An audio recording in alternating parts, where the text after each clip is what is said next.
Hello, everyone, and welcome to Candela Obscura. I'm your game master, Steven. Nemo. In the wrong chair, you may know me from such programs as King Leo Dnd, which this still is. But we are trying out a relatively new game called Candela Obscura. It is a gothic horror role-playing game that this book that you just saw dropped in November of last year. So this is very fresh material. We thought it would be fun to try this out. We have some of our normal members have just welcomed a baby into the world. And while they're out and about, we thought that it would be fun to give them space to be parents while we tried a little side adventure. And so that's what we're doing. So we're here playing Candela Obscura. And this is my first time. I have done some D&D stuff in the past in college. So this is a long time between my last time leading something. But I thought it would be fun for us to kind of start out our session 0 with Candela Obscura as we build our characters. We all learn the world of Candela Obscura together, form our circle. All of these things mean nothing to you potentially yet, but they will, and they'll be really cool once we understand them. So, players, welcome. I also want to acknowledge Nathan is joining us. This is his first tabletop RPG. Whoa, let's go. So, learning on many levels. To those of you who have played these before, Candela's going to have some familiar elements, and in a lot of ways it's going to be different. So, there'll be some core, the idea of narrative over mechanics is similar and maybe even amplified in Candela. This is a game that really is a story that we're all forming together. The hope here is that we've got at least an idea for our characters and what we think would be cool to do in the sandbox of this world. And then by the end of this session, I will then have enough material to begin to go and craft the story that I want us to all go on in our first session. What I think is important to remember is that this game especially is almost like cinematic style and how it's told. It's like we're all in this gothic horror movie together, and so we're all a part of shaping that movie together. And so if I have a plan, if I have a track that I'm starting to lead us down, and then someone comes out of left field with like a story point or a story beat or a character choice, it is more important that I learn, okay, how is this part of our plan, than, no, get back over to what that's not what the story is. So feel the freedom to do what you want to do, within reason. We're going to have sort of guardrails within our character and what is possible in the mechanics of this game. But this is very improv rules. Yes, and. If you throw something out there, my goal is to almost never have to say no, is that it is some form of yes and, whether that's tempering expectations or something. The hope is that we get to kind of build and create things together rather than not. So, in front of all the players, what the players have before them, to you watching at home, or listening at home, or on the road, and I'm going to list every location. They have a player field guide, which is basically a high overview of game mechanics, some basic FAQs. They have a little map of the world of New Fair. New Fair is actually the city. The world is the Fairlands. That's where our game takes place. New Fair is the main city within the Fairlands. And you also have before you a character sheet. The character sheet is going to lay out, that's what we're going to be really building out today as we work on our characters. So let me lay the scene first with a little introduction to our world. So this is an introduction to the Fairlands. The Fairlands, one of 12 regions within the country of Hale, is incredibly diverse in its geographic range. On the eastern side of this valley loom the treacherous Bridal-Born Mountains, at the base of which lies the vibrant forest known as the Scarlet Wood, from which the illicit hallucinogenic substance known as scarlet is harvested. To the west, past the wastes of West Wreck and the unforgiving Haven Hills, stand the jagged cliffs of the Verge, where standing stones from the ancient Farron people look over the glass sea. The mighty Stentorian River leads to the verdant fields of Tottergrass in the south, while the mysterious village of Seasway sits in the shadow of the burgeoning coastal metropolis of New Fair in the north. For over a decade, the world has grappled with the effects of a fierce cold snap known as the Shiver, While many northern countries face shorter growing seasons and incredible food shortages, the relatively temperate oceanic climate of the Fairlands continues to provide for Halen citizens. Because of its rich resources, the people of the region have dealt with near-constant invasions for as long as the land has been settled. This current period of peace will likely not last long. That peace was hard-won through the implementation of electricity during the last Great War.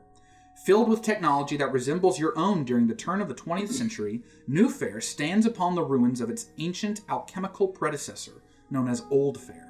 This place embodies the perpetual integration of the ancient and the innovative that occurs within such cities as Edinburgh, Lima, New York, Paris, and Istanbul. In New Fair, citizens are nestled within historical, brutalist architecture and the recent evolution from Art Nouveau into Art Deco. The stylistic war that drives fashion and architecture pales only to the political war happening between the triumvirate, the regional government, and its citizens. The triumvirate comprises three institutions: the primacy, the ascendancy, and the periphery, which align with citizens who uphold the strict moralistic values. Meanwhile, technological advancement forces modern thinkers to examine the effects of mechanization on the community as they adapt to a post-war world. So that's a whole lot of lore and history kind of thrown at you right now, but that's the setting you're in. Try to picture the year is 1907 in a world almost exactly like our own. But kind of underneath all of that and underneath this New Fair city, this Old Fair is a civilization that was lost to powerful magical forces that are still not fully understood by this world. Underneath New Fair? Underneath New Fair, yes. There was this old city of Old Fair. And again, with picturing any of those cities that were listed in that introduction, it's sort of like we have a mixture of this new architecture coming up alongside these ancient ruins and like old catacombs and just various structures that kind of harken back to this older time.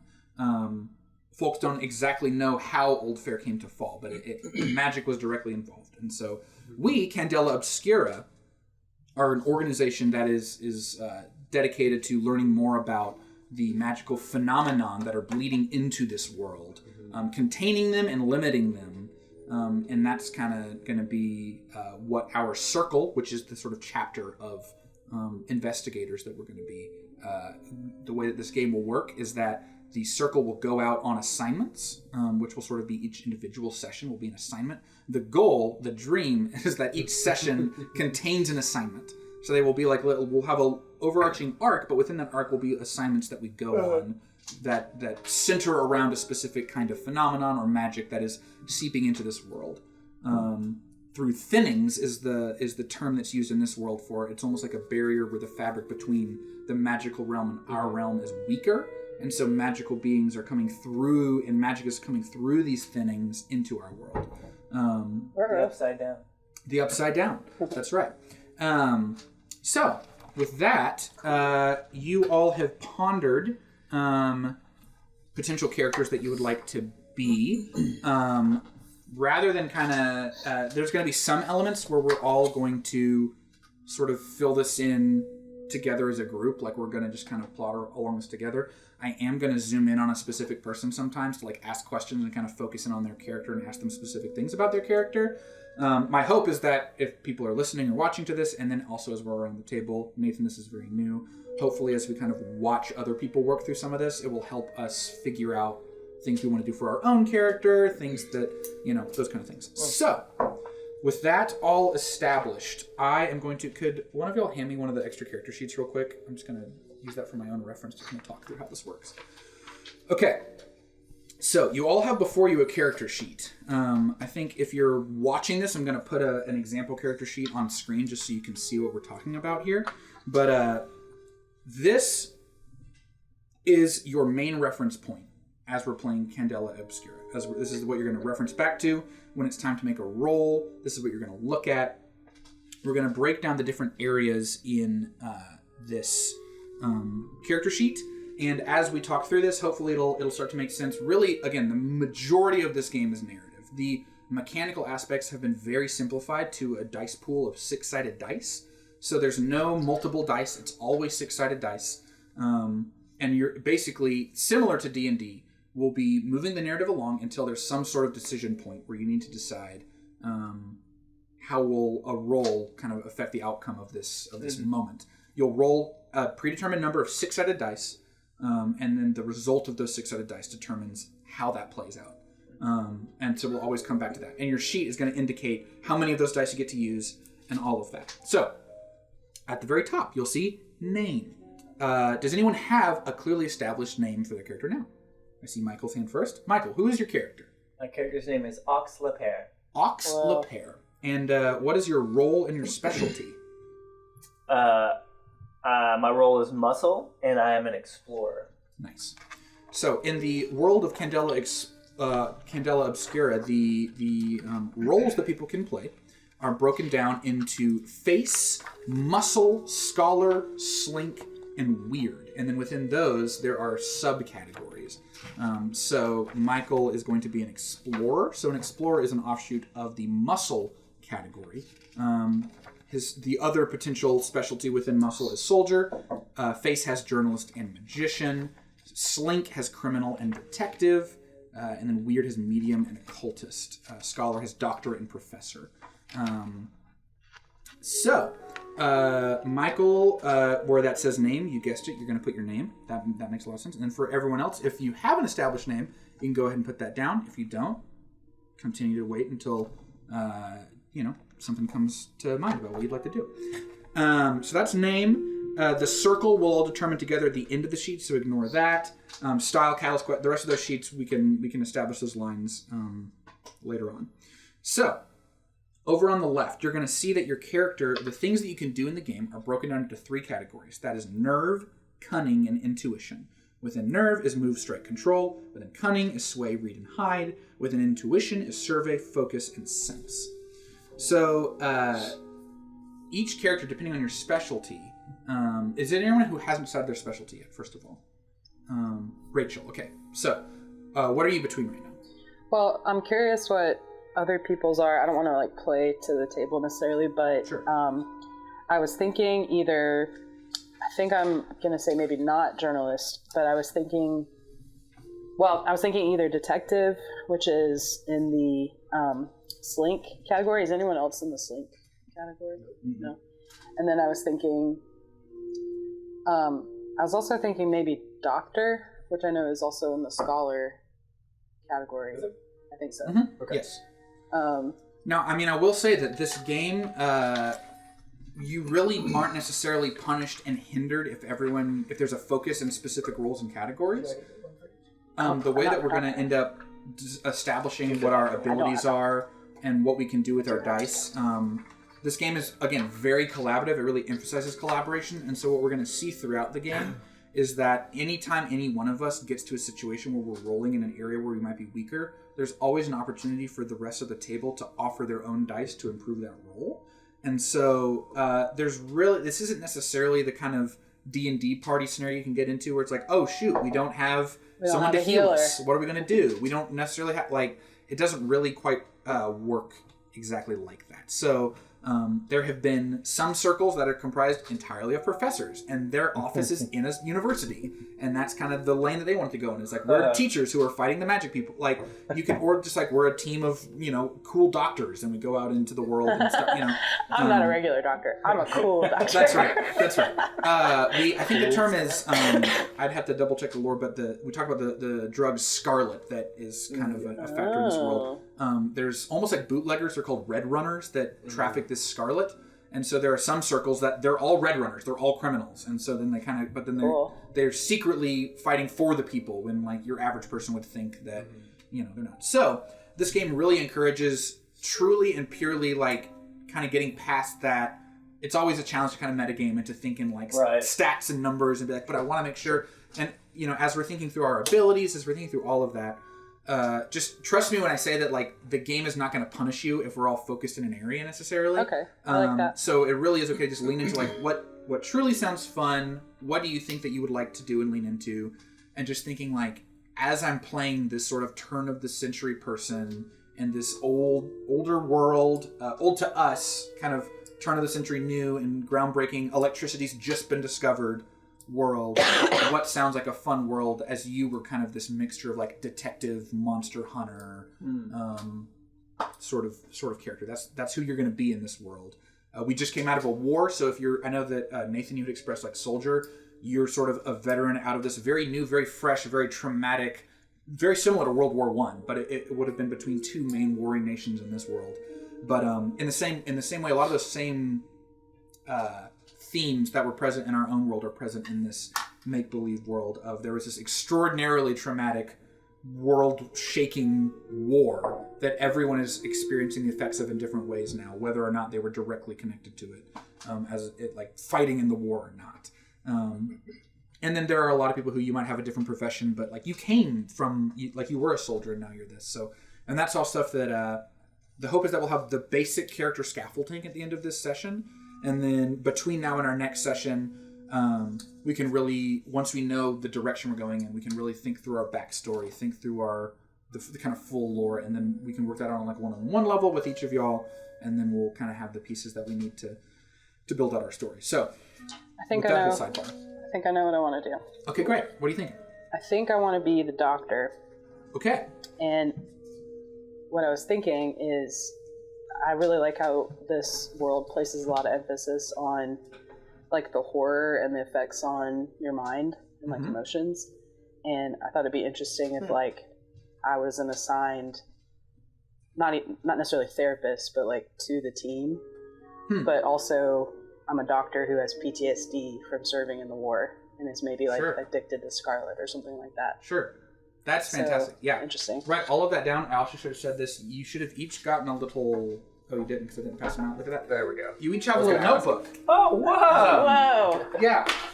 So that's your sort of... That's your more tangible field guide. And I need to take a pencil here too. Wait, that's fun.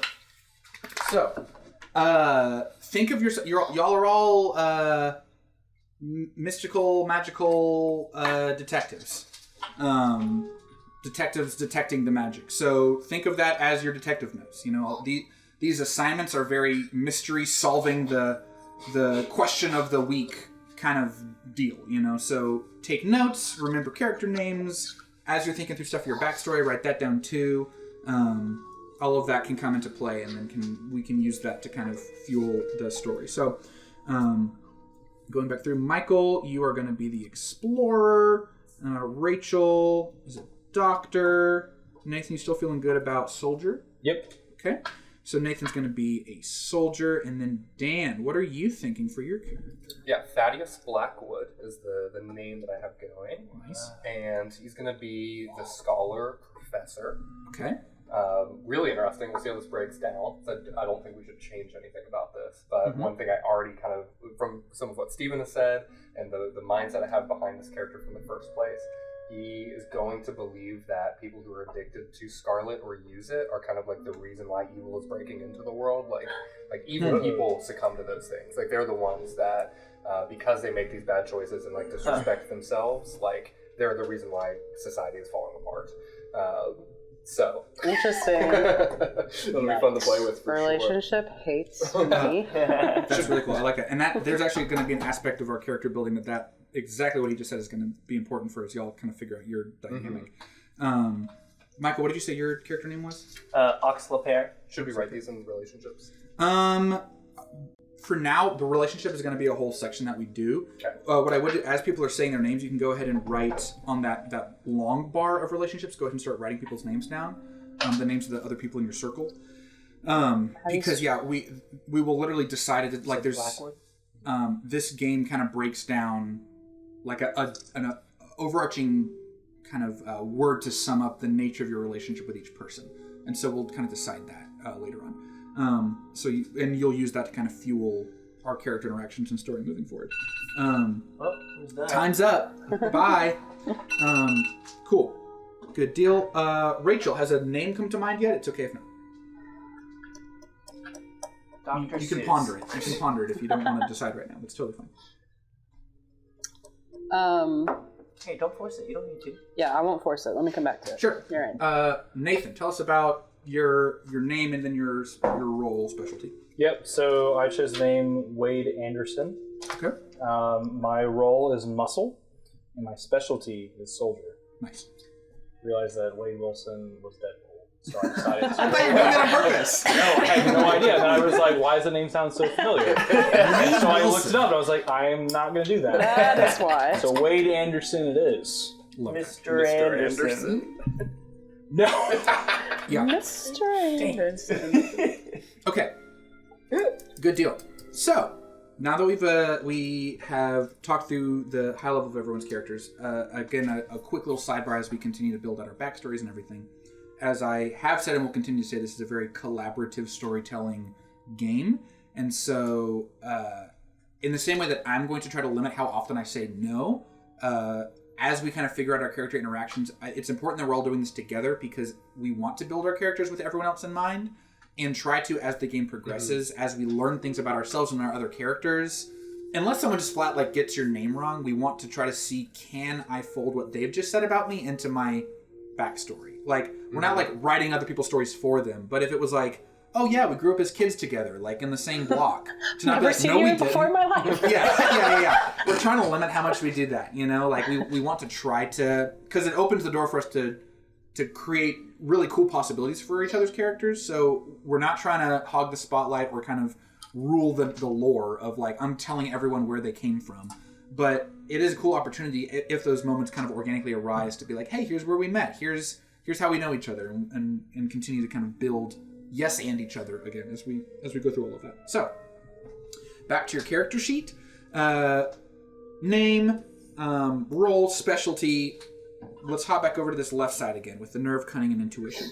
So now that we've all locked in what our specialties are, your specialty is going to have some pre-established action ratings. And what the action rating means, that is how many dice you're going to get to use when you make a roll in that particular area.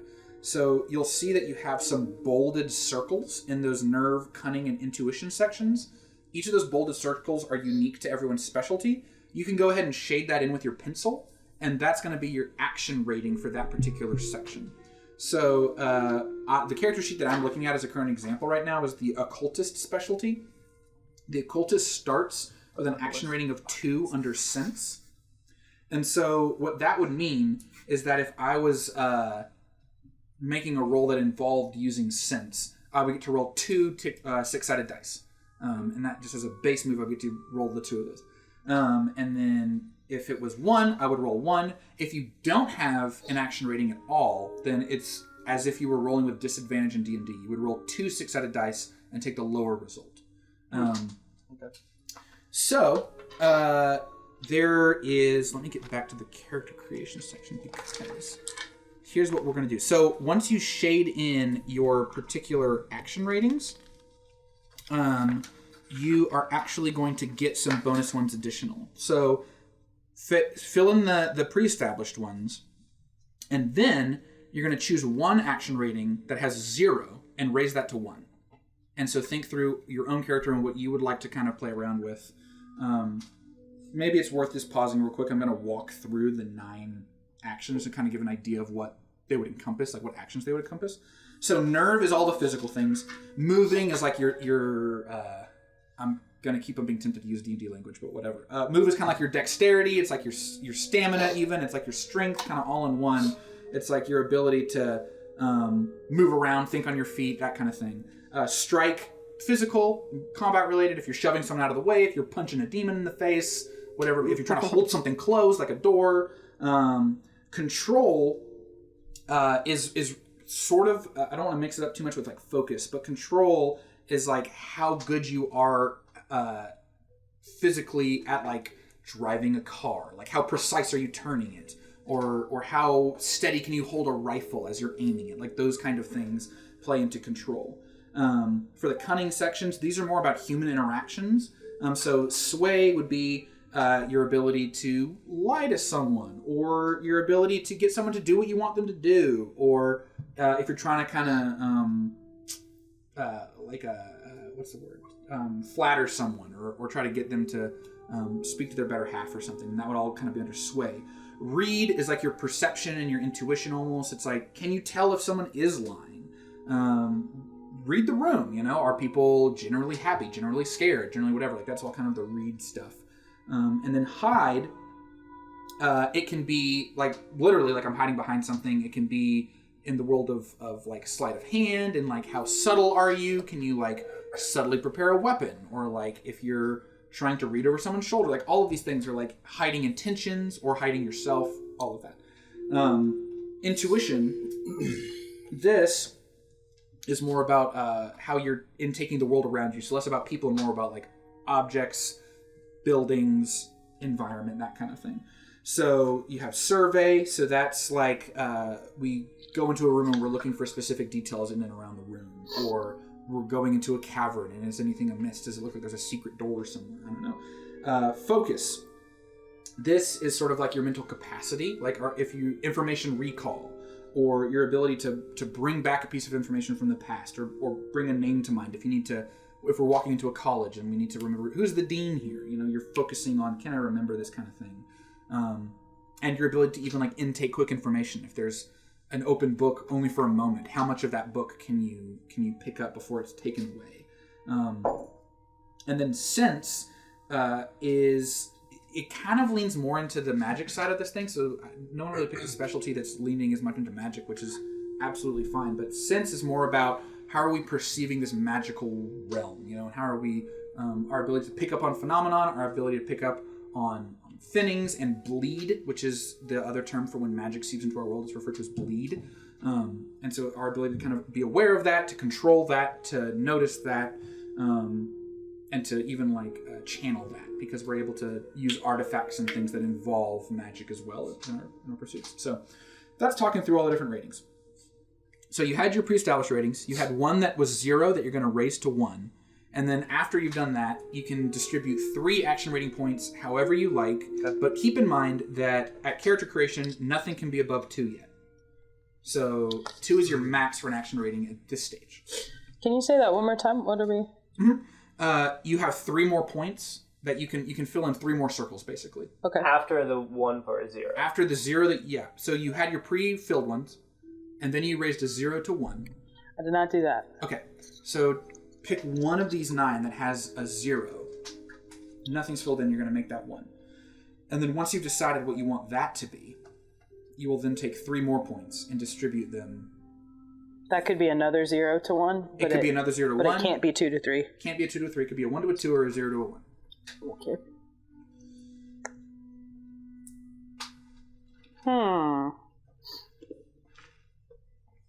Decisions. This is fun. Good deal. All right.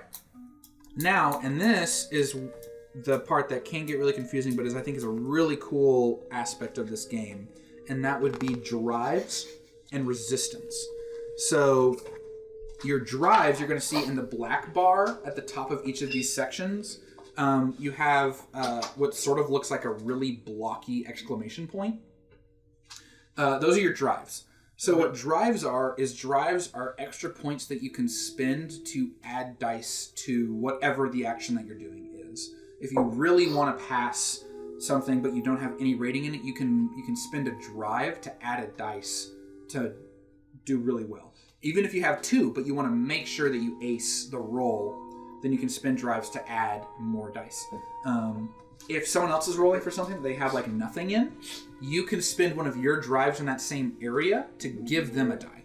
So if I was rolling for control and I only had 1, but I really wanted to have multiple dice, then like Dan and Michael could all say, yeah, I'm going to assist, and they're going to spend one of their nerve drives to give me extra dice.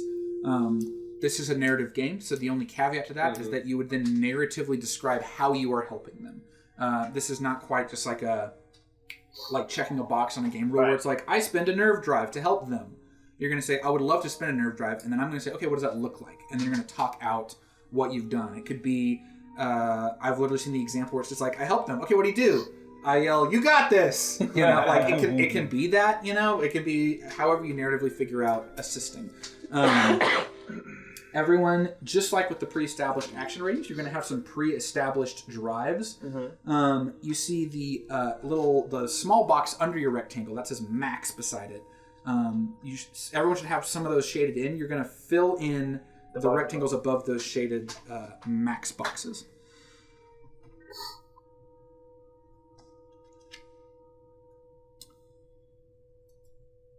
I just want to mention, I appreciate them doing it in the color of graphite. There you go. Yeah. There you go. Yeah, so the your max amount is a representation of like the full potential of your drive. So as you spend drives, the way that you would represent that is, let's say that, so again, using my own sheet, I'm looking at an occultist sheet. Occultist starts with 3 intuition drives. If I were to spend an intuition to help one of my rolls under intuition, I would erase that top box, but the 3 boxes under it represent, but I still have 3 drives that I can regain up to 3.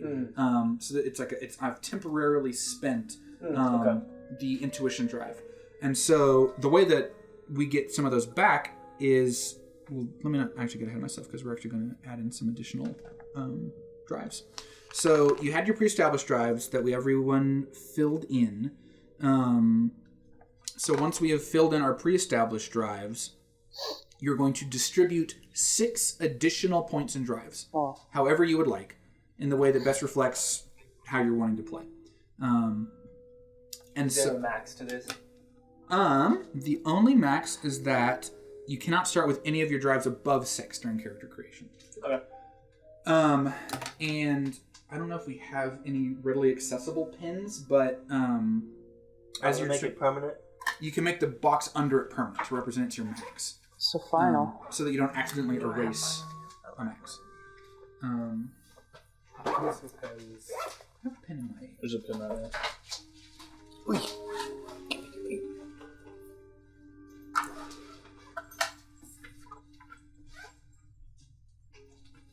One pin. I got that one right here. Cool. So as you distribute those 6, make sure that the bottom is permanent and then the top is pencil. So that if you do erase, you don't accidentally erase a max and forget that you can regain more drives than that.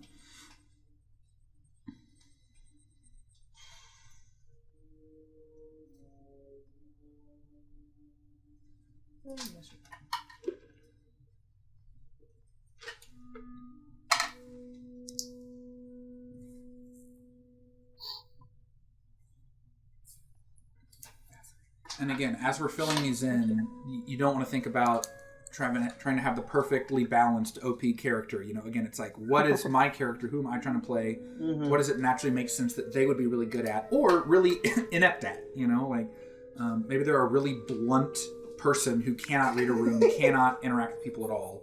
So they're going to have nothing under the reading or sway or any of that, you know. Okay, so once we've filled in those additional drives, we're going to determine our resistances. So the resistance are those triangles under your drives. You will only fill in triangles that currently have 3 full drives. So for every 3 full drives, you gain a resistance. Oh no. This is okay. I made my bed. Yeah, I'm happy that I didn't do that because I almost did. Wait. So, for every one that has 3, Mm-hmm. Yeah. Got it. I got 2. Okay. Don't punch me. Resistances are going to be less because same. resistances can be pretty powerful. I'm going to explain why. I did the same thing as you. You straight up and down? Yeah. I had this one, and then I just didn't. That's, one of them. So your available, just so it's clear, the resistances are based on your max in any particular category, not what's currently available to you. So if I burned all of my drives in a category, but I have 3 max, I still have a resistance available to me. And so if a drive is adding dice to improve how well the roll goes, resistance is a way to push back against the consequence of a bad roll. So another little sidebar. Let's pause to talk about what are good and bad rolls. So again, we're rolling 6-sided dice. So in any situation, let's say it's, hey, I want to lie to a guard in front of this prison to say that I have permission to go inside and speak to someone. Or if I'm trying to get information, or even like if someone's throwing a dagger at me and I want to get out of the way of it, then you would want to make whatever the appropriate roll is. We can discuss, sometimes depending on the character, you could be trying to achieve the same goal, but use completely different categories to achieve the goal. Brute forcing I want to get into the building. Am I going to get into the building by sweet talking someone, or am I going to get into the building by shoving someone out of the way? And so that's when you kind of think about your character sheet and how you can be achieving the same things, but through totally different avenues. And I'm very open to a kind of creative interpretation of what those avenues are sometimes. If you can narratively explain to me how you're going about something, then again, I want to avoid saying no as often as I can. As long as we're all in good faith trying to figure out how we do things, I'm fine with a creative interpretation of how is this strike actually just I don't know, hey buddy, I'm trying to give him a punch on the arm, but I want to floor him. I don't know. How are we talking through that? We can figure that out. When you roll a 6-sided dice, a 6 is a full success. So that means that you're going to get everything that you hope for out of whatever that decision, whatever that roll was. A 4 and a 5 are a mixed success. So what 4 and 5 means is that you're going to get what you want, but it's going to come at a cost. And that cost is going to be determined in the moment. It's going to be determined narratively. So if it was hey, I'm trying to create a distraction. I want to distract the guards. Then, so the rest of my team can kind of slip by. Full success is distraction works. The guard is fully distracted. Your whole team slips by. A mixed success is the guard is distracted for a little bit, but he notices the last person. Or the guard is distracted, but then he clobbers you with a stick, and then you take some damage or something like that. So there's going to be a trade-off to getting what you want on a 4 or a 5. A 3, a 2, or a 1 are failures. And so that means that the thing does not happen. And so, basically, so then jumping back to what a resistance is, if you roll the 3, the 2, or the 1, and you don't like that, you want to push back against that, then you can basically spend a resistance to re-roll. The way that you would re-roll is that you re-roll as if the action rating was 0. So you would roll 2 dice and take the lower. And so I will say that the way that these games can go is that at the beginning of an assignment, when you have your sheet fully filled in and everything's unused, you can feel like you have a wealth of abilities and you can go in fighting. And very quickly you can realize, I've spent all my drives, I used my resistances, and now the final boss is here and I've got nothing. So going into this game with a kind of scarcity mindset of the drives and the resistances, unless it's a really high stakes moment, and it's also my job as GM to narrate what is low stakes, what is medium stakes, what is high stakes. If you're just trying to trick a bartender about something random. Just? Then, that was one time. That's true. It led to her death in a past campaign. That's my core. That's true. You want to think about scarcity mindset in that really only use the drives when you absolutely have to. If one of your teammates is about to get absolutely murdered by a big old spooky ghoul and they have nothing to help them with that roll and you've got a lot of drives, that's worth spending some of your drives to help them out. But if it's just I want to, look good for this, the mayor's in town and I want to look pretty for him, then it's don't waste all your drives to, sway him into loving you or something. Are there rests and long rests, or how do we recoup them? Yeah, so all of that kind of stuff happens at the end of an assignment. We have some additional points that we get to use. But yeah, you basically ride it out until the end. Whoa. And even the things that you can do are not going to be a full reset also. So the overarching campaign is sort of like a dwindling resources kind of experience where this game really leans into the effects of horror in almost a very non-fantastic and very real sense of no, if we were in the real world investigating ghouls and monsters in this broken, messed up world, it's going to really affect us over the long haul. I can't just sleep it off. That's right, yeah. You don't just go on a nap and then you're suddenly good again. By the end of this campaign, we have all been changed in many different ways by the various things that we experienced together. So playing the long game and all of that, you want to, and then on the other end of the spectrum, you don't want to be a resource hog and refuse to help someone with a drive, because you want to keep all your precious drives. This game works the best when we're all working together as a team and all trying to help one another out. So those are your resistances. You get to fill that in. Let me make sure I got everything there. Yes, I did. Okay. This is the particularly fun part of these rolls. Gilded actions. So everyone is going to start with a gilded die in one action, and that is going to be determined by your specialty. So there should be a pre-filled in diamond on your sheet that shows what your gilded action is. And I will say, once I finish, particularly with the gilded actions, if you want to kind of adjust your resources a little bit based on what is and isn't gilded, that's fine. Because I realized that we're all learning how the rules work as we go on, and so there might be some stuff that's like, oh, if I knew this already, I wouldn't have done this, you know? So here's how gilded actions work. When you roll in a gilded action, so again, for weird, my guild is focus. So when I rolled with a focus, one of the dice that I roll would be a gilded die, which we are representing through these cool metallic die. Really, it just seems to be one die that's easily distinguishable apart from your other six-sided dice. So the goal was that we gave everyone a set of dice that looked pretty similar to one another, and then one dice is not like the others. That's your gilded die. And so basically what that means is that when you have a mixed or full... If you roll with your gilded dice action, and the number on the gilded die is a 4, a 5, or a 6, you can regain a drive in that category. So that's how you get back some of your drive points. In the whole intuition, if it's focus? Yeah, so if I rolled a focus roll and I got a 6 on the gilded die, I get back an intuition drive. Sweet. Yeah. And so sometimes what that means is if you really want drive back,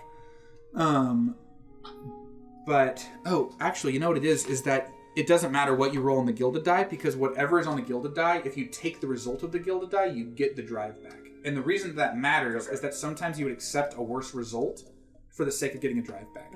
So if you really need a drive back, but you rolled a 2 on the gilded die, but you really want that drive, you can take the 2 and get the drive back, but now you have a failure on whatever you were trying to achieve. And so that's where you're kind of playing the game of like, if I'm just lying to someone and like, it's a bummer that I'm going to miss this roll, but I've depleted all my drives and I really need drives, I'm going to take the failure on this roll for the sake of getting my drive back. So that's why it's really great when you have a high roll on the gilded die, because you achieve what you wanted and you get your drive back. But sometimes it's just not going to play out that way. Sometimes you take the L for the sake of replenishing some of your stock. So that's how the gilded actions work. Any questions about that yet? Is anything not clear about how gilded actions? Can you use drives on yourself as well? Yes. Yeah. So what if do you have to choose before you roll whether or not you want to use a drive? Yes. So in other words, like if you were full on drives, could you cheat the system and just be like, I'm going to use a drive on this gilded roll just so you can fill it back up? So the gilded die. So if I had for the occultist, I have a 1 action rating on focus, and it's the gilded action. So the gilded die is all I would roll. I could add a bunch of dice to that for sure. But like I can't add more gilded die to my roll. Right. What I'm saying. Yeah. So there's always just going to be the 1 gilded die involved in that roll. Yeah. And so I could have up my chances of getting a good roll, but if you were full, then if I'm determined to get the gilded die result, it's not going to help how much additional dice I have, because at the end of the day, I'm still just taking what the gilded dice is. Okay. Yeah. The only rule with rolling dice is that no one can ever roll more than 6 dice. Jeez. And sometimes it's like, we're in the end game, the final gabagool is coming at me, and I have to, like, end this monster. Freaking gabagool, man. Yeah. The gabagool. That's right. So it could be literally, okay, I'm going to spend 3 drive. This person's going to help me. That person's going to help me. I have 6 dice now. Like, you could do that. You could spend big if you really, like, and again, I'm not trying to hide from you when something really matters. Like, I will say, this is happening. This is a high stakes roll. And that usually means that it's a difference between not life or death, but serious injury or success, you know, or serious consequences. So that's some information on Gilded and like dice pools and all of that. Do we have another doctor or sheet by chance?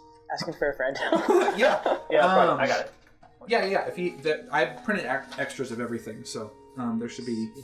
I have a split personality. No, Dr. I decided to change. Now knowing what was gilded, I decided to change one of my drives. Sure. And if anyone really does want to do that, there are extras of every roll in there. So if you want to, I'm not going to be. My thinking was I should put less drives in the section that I have a gilded die in. Mm-hmm. right? Now, here's what I will say.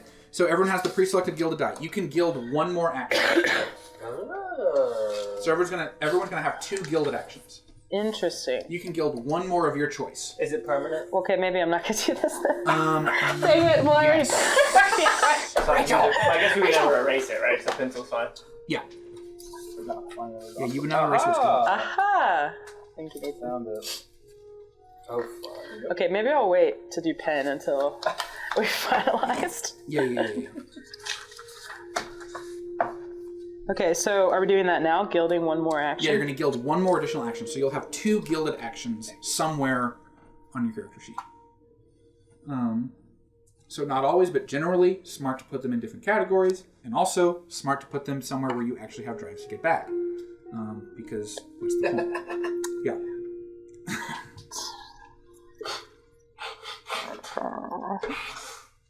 Rachel, in your travels, have you come up with a character name? It's okay if not. I have. Okay. Okay, her name is going to be Florence McCoy, Whoa. and she goes by McCoy because it's like a military thing. She was MCCOY. MCCOY, yeah. And can you remind me of y'all's names again? Thaddeus. Ox Lepere. LEP''ER. First Okay. name Ox. Like the ox. With an E? OX. And then, was it Thaddeus Thaddeus Blackwood? Blackwood. And then Wade Anderson? Wade Anderson. Mr. Anderson. Yeah. Mr. Anderson. Okay. Okay. I didn't even think about that part. That's all I think about when I hear Anderson. Yeah. Next, this is a fun part, and it is choosing abilities. So every single character in the very middle of your sheet has some abilities that are unique to them. You'll see that there are diamonds on the side of them. You guessed it. That's because you're going to pick one for your role and one for your specialty. What? So everyone has their own unique actions, and they're all really cool. They have different specialties, and some of them, I mean, they all will involve game mechanics. So if you don't understand what one of them is saying you can do, just ask me, and we will talk through it. Also, I was telling Nathan this before. It could be that based on what you're trying to do with your character, if you think, well, I'm a soldier, but I actually have occultist tendencies, feel free to check out the occultist sheet, and if there's an ability on theirs that you actually like more, go for it, you know? But if there are some that are really standing out of like, I love these, then by all means, lock them in. That's great. Keeps it simple. Everyone has some really fun abilities that are going to allow them to do some fun stuff. Quick question for you. Yes. One of mine says, when you spend intuition, does that mean drives? Yes. Okay. So you said we're picking one role ability and one specialty ability? Yes. Whoa, that's big.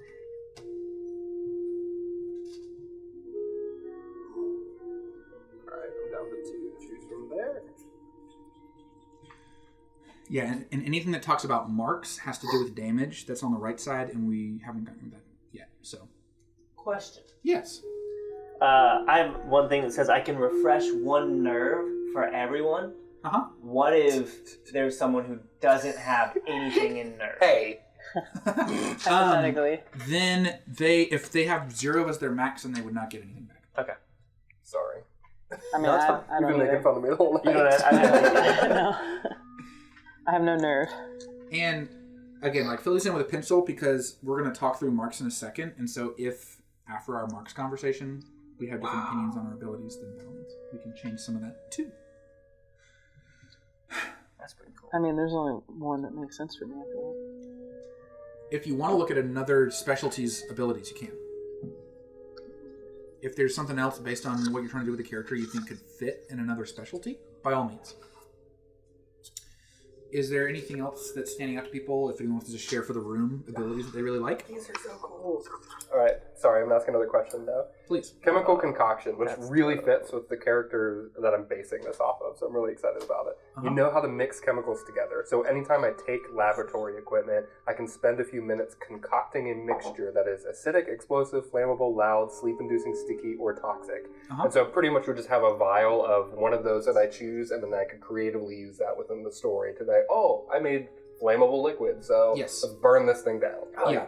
Oh, Yeah, I so think I gotta go. gear works interesting in this game where you don't go into an assignment with your gear pre-established. You have open slots for that gear, and so it's in the moment you can declare what gear you have, and then that fills one of those slots. So you could say, yeah, I brought this lab equipment with me, but like I don't have to say I came in with X, Y, and Z already. This game sort of assumes that on a base level you have all the things you need to operate in the world. You have money, you have a hand mirror, you have a pocket knife. Like there's some things that like basic things that it's just assumed everyone has. And then some of the additional special gear and some of that, like Dan was saying, plays into abilities. You can declare you have this gear, and it's not considered like, oh, I'm rewriting the past. It's like, oh yeah, he had this gear. Does anyone want to see other specialty? Yeah, by all means. Now, Steven, hypothetical. Yes. Hypothetical, right? Please. Love it. Let's say my character want to be so far removed from an occultist. Mm-hmm. They have completely disassociated themselves, sentenced themselves to war. But they're able to switch back to an occultist. But once they switch back to an occultist, they can't. Like, that's it. Almost like they blocked away that part of their personality. So it's like once that comes out, that's their whole personality. Is that a possibility? Jekyll and Wade. Jekyll and Wade. Yeah, I mean, the way that we could play that is that you would prepare and keep on the side an occultist sheet. Okay. And when you decide to make that switch, we would just rip your sheet and give you the occultist, and that's you now. Okay. Yeah. Yeah. So, but we could do that. Yeah, I've seen that done before. There was a campaign I was watching where someone was a journalist who used to be a lieutenant in the war. And so they had a soldier character sheet that they flipped to the soldier when the time came for them to kind of step back into that mind space. So, because again, it's all about what improves the story and what makes it a compelling narrative. And so this isn't going to be where it's like, sorry, you picked your character sheet. Shut up. You know, it's like, oh, that's a cool idea. Let's figure out how to make it work. So definitely. So if you wanted to do that, then yeah, we can, after this, we can also prep a separate sheet for you.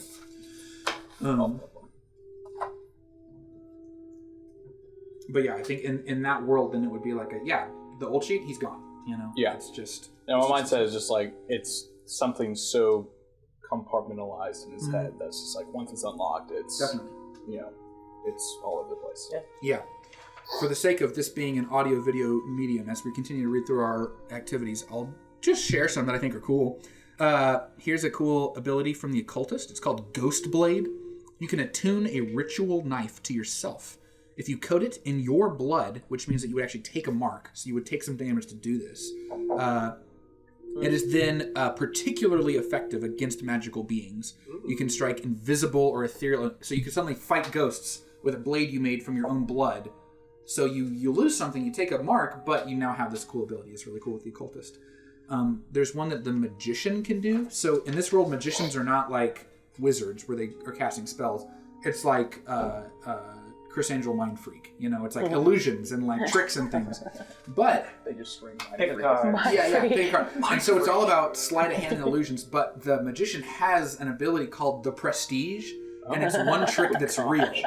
And so it's like they have one opportunity to channel real magic to either like teleport or transform something, Make move a an clone. object, and it's like a one-off. But it's like that's pretty fun. Like I love the idea of just like everyone thinks this dude's like a fraud the whole game, and then suddenly he just flies away. And, like Cheez-Its. yeah, it's got some great moments. But any other abilities people are really liking that they want to share or talk through? Anything that isn't clear?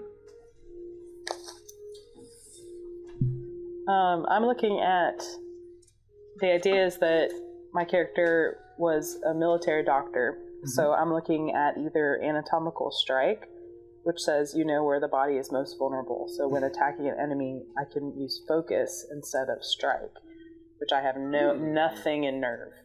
So this would make me a little bit more of a combatant, but at the cost of my other more healing abilities. So I'm not sure. So that's really great if your focus is good. If you have a good... It's gilded and I have 2. Yeah, so that would actually be fantastic, yeah. So that, and there are some abilities like that allow you to kind of hop into an unorthodox field to achieve something in an action that you're not actually that adept in, which is really fun. I think the soldier has one like that. That's actually the explorer has this ability, mind over matter. When you are told to use a specific action on a roll, you may take a brain mark to utilize an alternative action instead. You may spend the drive that corresponds with the chosen action. Describe how you adapt to your situation. So that's just fully overriding, oh, you want me to use hide for this? I'm going to focus really hard and use move instead. Or I'm going to focus really hard and use sense instead. Like, that's what that does. I think every character has something that kind of lets them play in a different lane, which is cool, and how it gets really unique for everyone. But is everyone kind of gravitating toward 2 abilities? Still uncertain? Good. So, good. Totally fine. What 2 did you go with? So for the Scholar, I took Occult Researcher. I can take a brain damage to ask the GM for an important occult detail that you would recognize from your studies but has not yet been revealed in this scene. If there are none, I can take that damage back. And then Chemical Concoction. I'm going to go ahead and be somebody who can make acid, explosive, flammable, loud stuff, sleep-inducing stuff, sticky and toxic. That's amazing. Sounds really creative. I can't wait. Wow. I've been described as sticky and toxic. Intoxicating. Oh, yeah. Wait. Yeah. Love it. I think I'm gonna go with well-read. Uh-huh. That's my role ability. It says you're highly educated and retain knowledge better than most. When you spend intuition while making a roll on a result of 3 or less, earn back any intuition you spend. And then instead of anatomical strike, I'm going to go with patch up. So when you have a few moments of calm, you can make a focus roll to heal 1 body mark on an ally. On a 4 to 5, spend 2 intuition to accomplish this. On a 6, spend 1 intuition. On a 3 or less, you may take a brain mark to take the 4 to 5 result instead. So that way I can earn back my intuition that I roll on that because of well-read. Yep. Cool. I chose behind me. I'm able to spend 1 nerve to choose an ally in the same scene who is about to take a mark from a phenomenon. Then describe what I do that allows me to take that mark instead. And then I also chose sharpshooter.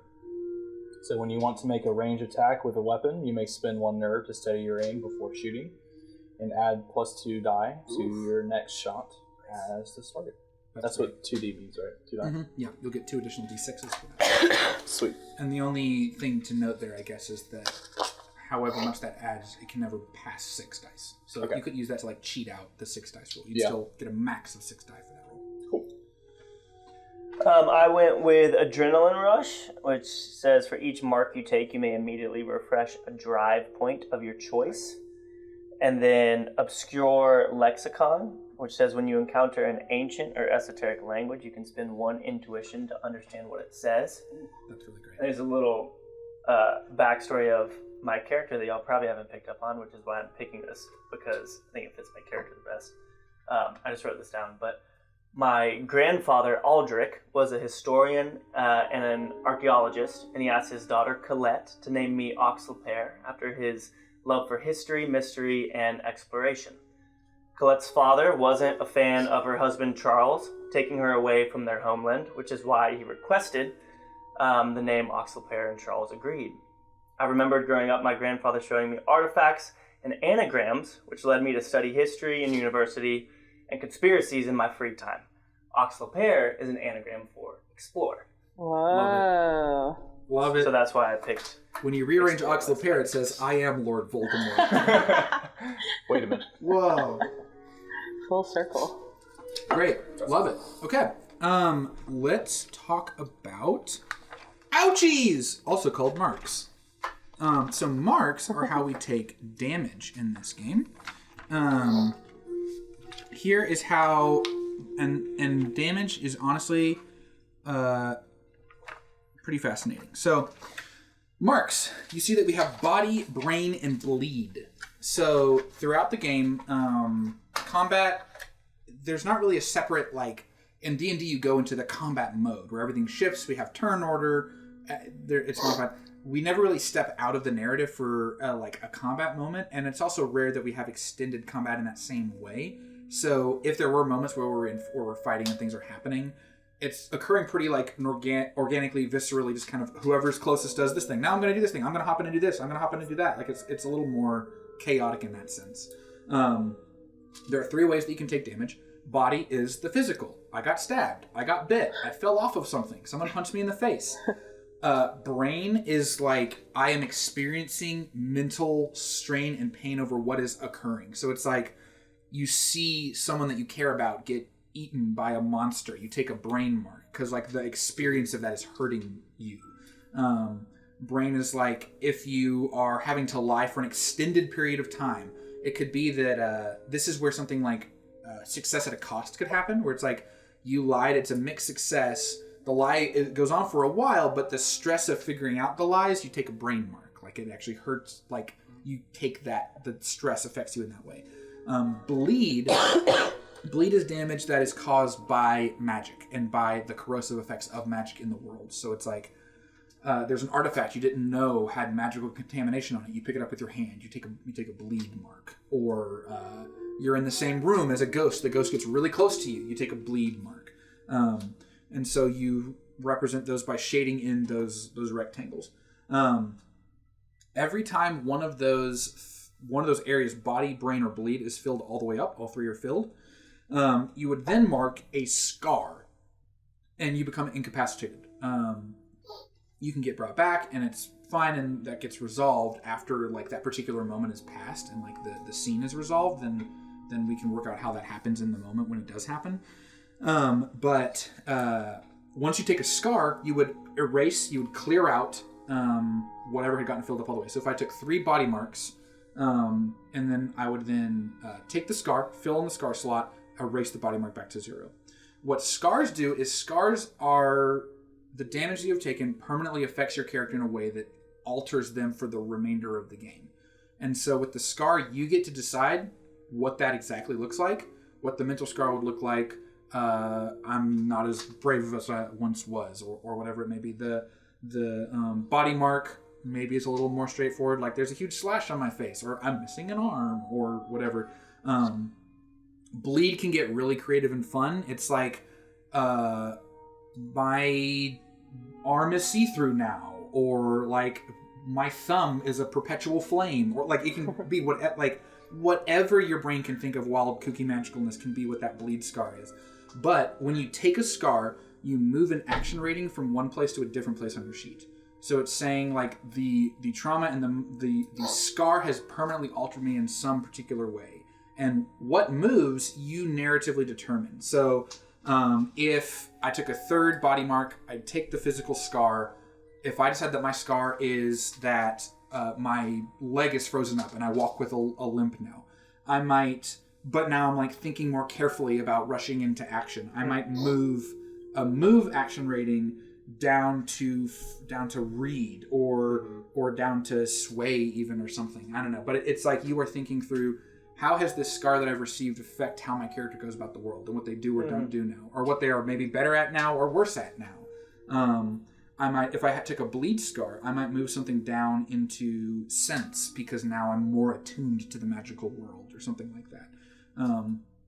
And so again, scars are not an opportunity to like balance out your character more. Like it is, again, it's an exercise in how is this like narratively compelling that like that moment that happened in the past has now affected me in a very real way here and now, and it changes my character. If you get 3 scars, you are deceased. So try not to get 3 scars. What we would do in context is that we would create a really movingly narrative way that you are dead, and then you would make a new character. And that's that. There's no death saving throws. When you're dead, you're dead, you're dead, you're dead, you're dead. You're dead, you're dead, you're dead. Yeah. Is it... So when it says if you should ever take a 4th scar... Right, that's how you die. So you can have 3 scars, and then if... Oh, sorry, yeah. 3 scars, anything beyond 3 scars, you're dead. Gotcha. You're on death's door. Yeah, that's right. If you took a 4th scar... All your figures are aflame. And everyone has... You can't pick up anything. That's right. No, So you can't eat. Can't eat. Yeah, and also, to pull in a little bit more lore, every circle of Candela Obscura is ruled by or led by a light keeper, and the light keeper is sort of like their Nick Fury. Here's the mission, here's the brief, here's what you do.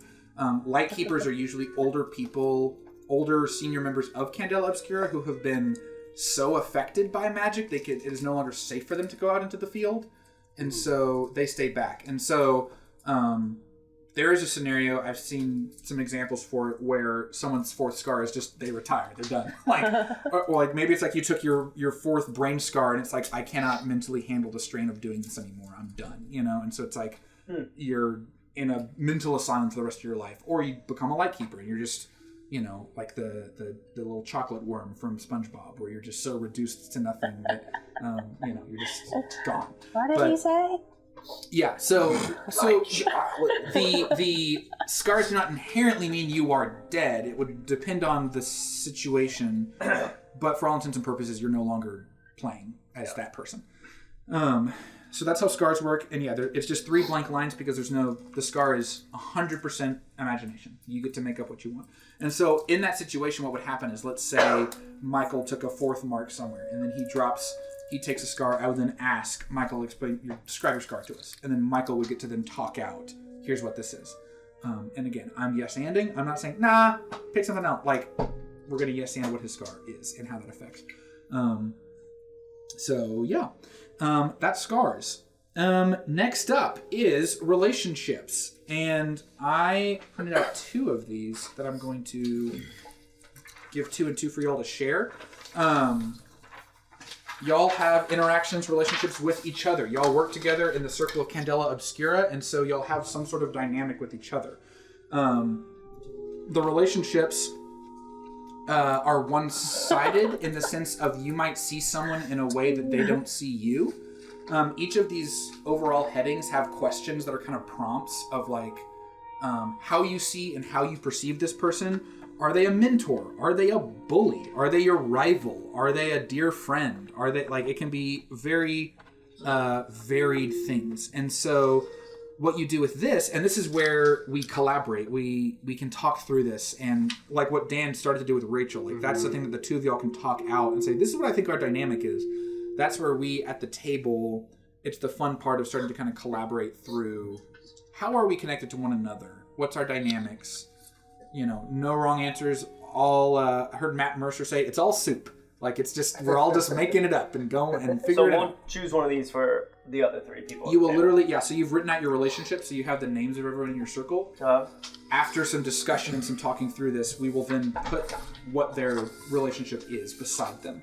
And again, it's one-sided. So it could be Nathan sees you as his mentor, but you hate Nathan's guts and he has no idea. So he could be like, you're like a father to me. And you're like, stay away from me. So it could be that. But again, it can be something that contrasting. It can be like we both look up to each other. There's mutual respect. It can be that. But it is more fun when it's agreed upon that is the dynamic. Because then y'all can each lean into that and it'll create some fun narrative moments. So this is where I talk less now, and y'all actually talk more, and y'all talk through what sounds fun, what sounds interesting. As y'all have started to hear each other share on one another's roles, what sounds like it could be really fun, what is intriguing to you. It's a lot of reading, so I'll probably go and pull up the what's the page number at the bottom of one of those? This is 36, 35. Great, cool. So I'll just as everyone's reading to you, listening or watching or driving at home. Driving a car through your home, I'll read out what some of these relationship dynamics are. Relationship questions. This person is your bully, confidant, champion, coworker, enemy, lover, family, mentor. That would be weird if it was one-sided. Lover. Family, mentor, muse. I just don't know it yet. Yeah. Just trying to kiss them at every possible moment. Yeah. Fall in love, rival, old friend, sibling. That's nice and simple. Yeah, he's my brother. Yeah. Stranger. Lover and stranger would be the fun dynamic. The spooky one. Talk about horror. Soulmate, and then ward, which I was not as familiar with that phrasing, but so as I was saying, each category has some sub-questions, so for those of you all listening at home, Ward's got some prompts under it. Why did you decide to financially support this person? The idea is that if I pick Ward, like all of those, I would need to answer, or like you pick some. No, it's like this question I've chosen as the jumping off point for cool. They are my ward. Yep. Yeah. It's kind of like Batman and Robin, right? And so the reason that every single prompt has 6 questions is because if you're having a hard time deciding, roll a die, and the number you roll is the question it is. Wow. So you can certainly do that if you want. If you're just like, you know what, I think they're my rival. I don't really care why. I'll roll a die, and also because it's pure creation, we're not limited by the questions here. So if you want them to be your muse, but you don't like any of the prompts, make up a prompt. It's your backstory. It's y'all's dynamic. Talk it out. You know. Okay. Let's get into it. First thing I was thinking is that very one-sided for me is my character would think that they are your mentor. Mm-hmm. That they want you to like clean up the whole Scarlet thing. Gotcha. But then I saw this champion question down here that said I once did something very cruel to this person. Why do I believe that they continue to protect me anyway? And I think that my character would also have some self-awareness of like, I've been a jerk about this and you've been kind and you've been present. So I'm kind of dancing between those two things right now. Gotcha. Which there is no like, you are this person's mentor. It's like you would pick mentor, but I felt like that's more of like something my character is thinking, and your character not necessarily would. Yeah. That I've assumed this role, and that's how I treat you, but that doesn't mean that that's how you see me at all. So that's kind of the things I'm dancing around with right now. I love that. Can I tell y'all what I'm kind of envisioning? Mm-hmm. So the reason I chose the name McCoy is, are y'all familiar with Star Trek? Very loosely. Okay, Leonard McCoy. Yeah. Okay. He is the doctor on the, and he is like a very grumpy, like kind of rude, gristled, kind of, a lot of people don't like him, but he has like a very, very, very soft heart and is like a very good doctor. Mm-hmm. The good doctor. Yes, and he is, this is maybe not canon, but he is like an alcoholic, but he's clean, kind of thing. So that's kind of where I'm leaning. Like, I'm not actively taking Scarlet, but I could like at any time. Okay. And also, I'm not super nice. So, like, right, got it. So that changes some things. But I was picturing, cool. I like it. like maybe something really horrible happened to our team, and so I was assigned as like the team's doctor/therapist companion. So I'm available at any time if you want to talk through the horrors that we've seen. But maybe some of you want to, maybe you don't want to, maybe you hate Is me. it fair that we, as a 3, had a different 4th before? We lost that ally, and then McCoy has come in to replace that person. Maybe that person was nice. Too nice. Yeah, maybe the soldier. That makes sense. Battlefield, there's a rapport there. Yeah. And like, we understand each other a little bit better. So I was actually about to put you down as a confidant, mainly just for you know a dark secret about me. Of course, that dark secret is I'm definitely thinking about, I think we're going to do this afterwards, but creating an occultist sheet. Ooh. That you know that I was once an occultist. I didn't want to hear it. Interesting. So that way it's like, you know my secret, but no one else does. And I told you that because we're both in the military. That's right.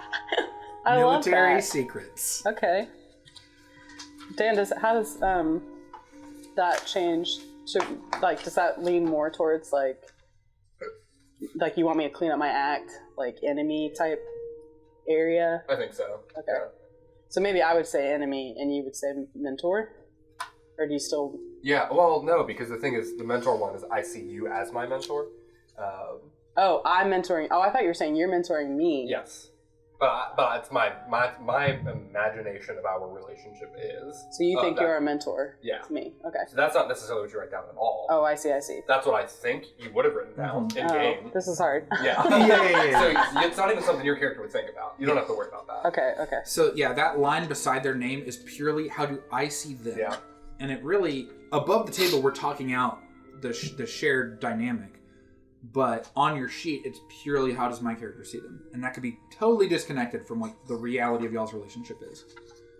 Or how they see you. What do you feel about, like, I see you as a little brother, and it's the question of you two share a number of secrets, but you protect one above all others. What are you hiding?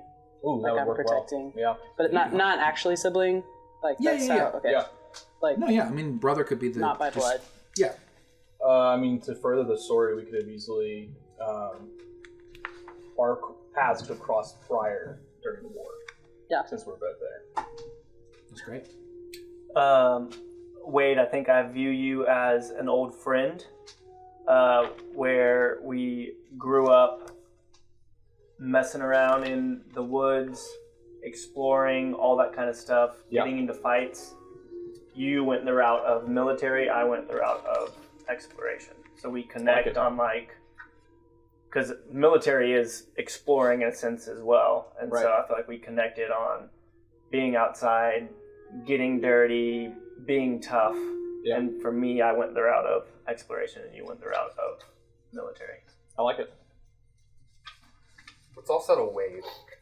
Get our relationships with Wade. Yeah, I feel like that'd be a good idea to go down. Yeah. One at a time. You saved my life. Oh. I'm zero nerve anything. I'm a weak little guy. He's all mind. And I think that your military experience and strength in some capacity, like I was getting myself into trouble. I was seeking out answers in places I shouldn't have been, things like that. Okay. And then you were nearby, probably how we met. Was you like stepped in, heard the noise, heard the thing, and then like fought off some monster or thing that then saved me. Yeah, that works really really within well. the mentor role. I see you as like somebody who I can look up to for their strength and fighting capacity and things like that. Yeah. Not champion, you don't think? Florence, you're a doctor, right? Yeah. What's your top thing, your role? My role is I'm scholar. Okay. So, like, well-read, medical school. Okay. I think it does fit in champion too. I think that that label seems more to fit with what I've described than mentor.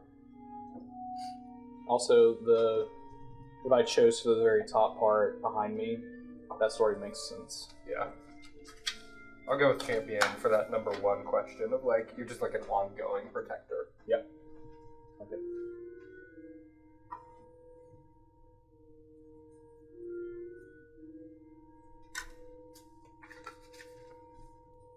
I think for that matter, it actually settled something for me with you, which is that there is the rival, but within the rival there is you both share an ally that seems in conflict with your rivalry. So it's like even though you and I may disagree on some things about the way the world works and what we should do with our life, because I see the wonderful relationship that you two have and your ability to like step in and actually nurture and help him through some stuff, and my admiration for him is like, well, you're definitely within the circle and a good friend or trustable in some capacity because my relationship with him, where it's like as long as he's alive and he's helping me out, like man, we've got something good, and I see that this is good, so it's great. And then I open my mouth. Are you actively trying to fight your addiction to Scarlet? Is that what it's called? Yes. And that's like a known thing to us, and we're like trying to help you with it, or is it kind of a secret that we find out? I think maybe I would say Wade knows. Okay. Because he saw me kind of like fall apart in the military towards the end of the war a little bit and get hooked on it. Yeah. But I would say I've kept it, and I would say maybe the administration has kept it a secret because I'm such a good doctor that they can't afford to bench me, even though technically I should be benched. Are there any notes, any ticks or side effects from it? Anyway, we would also recognize if because was using I feel like he and I, with our observation and intuition, would we be able to pick up on it? To pick up on her addiction to it or not. Yeah. It's my thumb on fire. My thumb is scarlet. It's just red. It's genetic. It's not magical. Like it Guys, is. I It swear is a I'm not using it. substance. I think that there's. I'm not sure if there's like written down the exact. This is what this looks like, but I think it makes a lot of sense that if someone who had been abusing this will have some sort of character trait that we can determine what that is. If that's like. Is it a mushroom, a piece of the bark? Like, do we want to create that? Because if it's the scarlet wood, then maybe it's the sap from the tree. Or, Yeah, I'm pretty sure it's like it's distilled from that. It can be inhaled. It can be injected, similar to like any sort of. So probably like a sap. Yeah. What about users have like little red flecks in like one of their irises or something? Yeah, I love that. Only like shortly after use. So within like 24 hours, it's gone. Yeah. Unless they're like really bad, then it's permanent, as if it's a scar. But since you're working on it, it would go away quickly after use. Do you want something that I'm envisioning that I've been sober for like 10 years or something like that? Do you want something that's like? I was just thinking about. I was looking at Muse and saying this person inspired you to change something about yourself. It's like me watching you try and pour into us, but also fight something that I could probably write into my story that I have a family member who struggled with it or whatever, if it's so prevalent in the area. But just thinking like maybe you're inspirational by me knowing that you have struggled with it, but you're pushing through it. And then who knows in our story if you relapse and then because of some history that I have, there's like a certain empathy towards, like it's not like an anger towards a relapse if it happens, but it's like I don't know. That's just kind of where my mind's going with it. What if I do have flecks in my eyes and I wear the steampunk little glasses? Absolutely. Yeah. I love And that. you guys have been around me to see them off, so maybe I don't know if you picked up on it or Okay. not. I like the idea that I haven't. Okay. That you haven't seen it? The drama. That I haven't picked up on. Like her stupid glasses. Why'd So she like wear right those? now, I don't like your character because you're new and our friend died. And I wear sunglasses inside. We take those things off. Yeah, so I think my little, and it's probably not a known thing, but my secret with you is that I feel like you're sober or working on it, and I respect that, and that inspires me to work on whatever sort of struggles I have, or whatever. Nice. Yeah. I don't think it'd be something that I would say until the story progresses and something happens, or we get closer or something like that.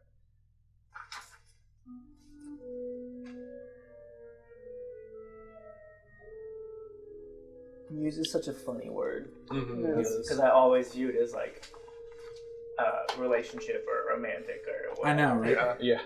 So, the world of Candela describes Scarlet as a illegal hallucinogenic. So it would be something that you would like to do. That you would yeah. inhale? Yeah. So I could picture it having some sort of effect on your eyes. Or a mushroom. Or nose or A something. microdose. Yeah, literally. Yeah. I think that Both of y'all settled what you are with Florence. I'm not going to say y'all's real names when we're here because I always struggle with that. in the zone. Okay, I think with Ox, I would see you as a coworker. Okay. And I think that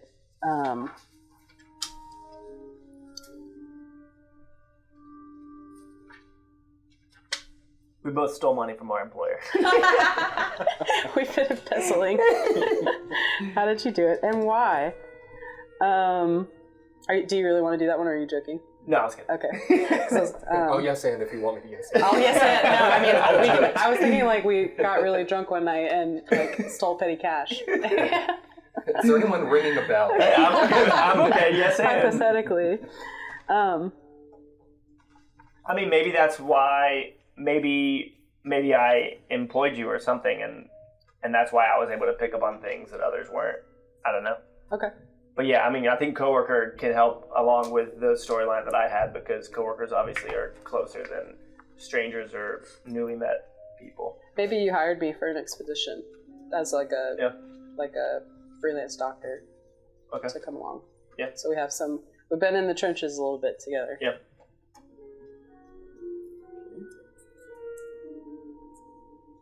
For Ox, I was thinking, and this can sound funny, but rival. Okay. Because we grew up together. Yeah. I was thinking mainly rival because we've been in competition for years. Yeah. What drives one another is really just, it's the friendly competition, friendly banter. We both went different paths, and yet we still want to compete with each other. No, I like that. I think that really fits.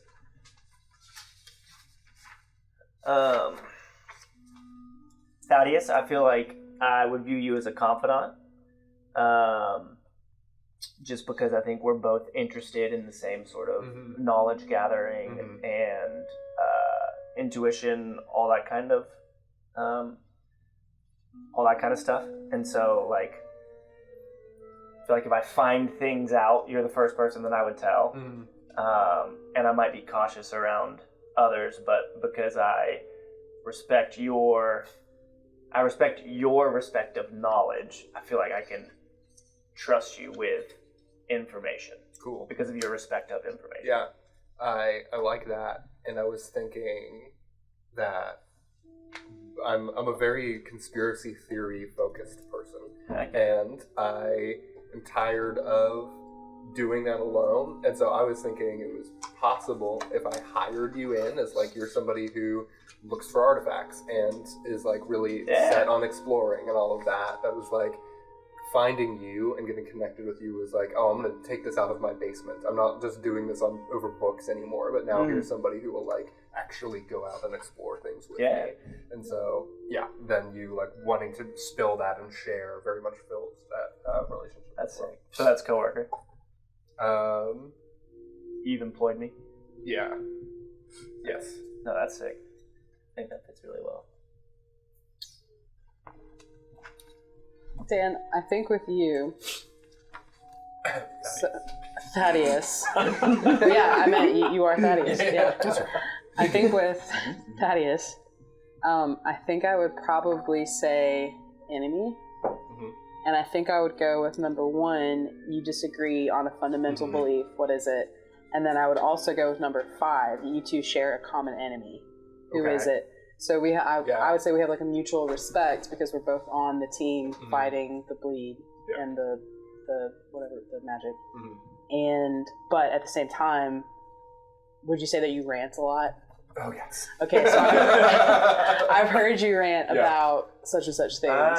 And like, I'm kind of like a whatever. Like, I don't care about all that. I could not be less conspiracy theory driven. And I've heard you rant about Scarlet users. So absolutely. And my medical opinion is offended by this. It was really hard for me to not pick verbose as my specialty for professor. When you make a speech or hold a conversation to assist an ally, the die you give them is gilded, which is really cool. Like, if I'm supporting you, you get a gilded die, you can maybe get some drives back. That is nice. And it very much fit in this, like, oh, I'm going to give you a rant on why you should be doing this, that, or the other, because this is how it affects society as a whole, and how it plays into the bigger picture of, you know, why everything's falling apart and this place is crap. But then I was like, man, the chemical stuff sounded like a really good fit too. But yeah, he's super verbose and is going to be pretty opinionated throughout. So. He says one more time that you should drink Draenol to cure scarlet addiction. Will we ever get to pick another ability within our specialty? Within a specialty? Yeah. I don't think so. I think the way that we level up is more like the circle as a whole gets overall abilities. Okay. But the 2 that are just for you are the 2 that you've got. Would you potentially be open to me losing my role ability to take another specialty ability instead? Whoa. So I have the occult researcher one, the brain mark to get like additional occult details in the scene. Could I nix that to be verbose?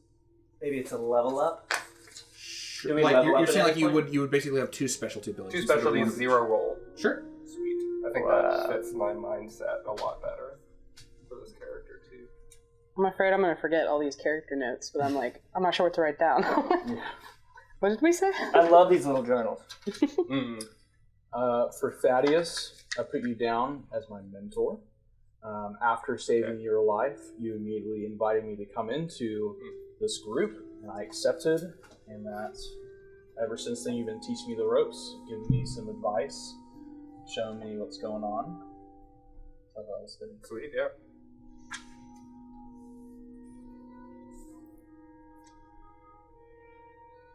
You said you go by McCoy. Mm-hmm.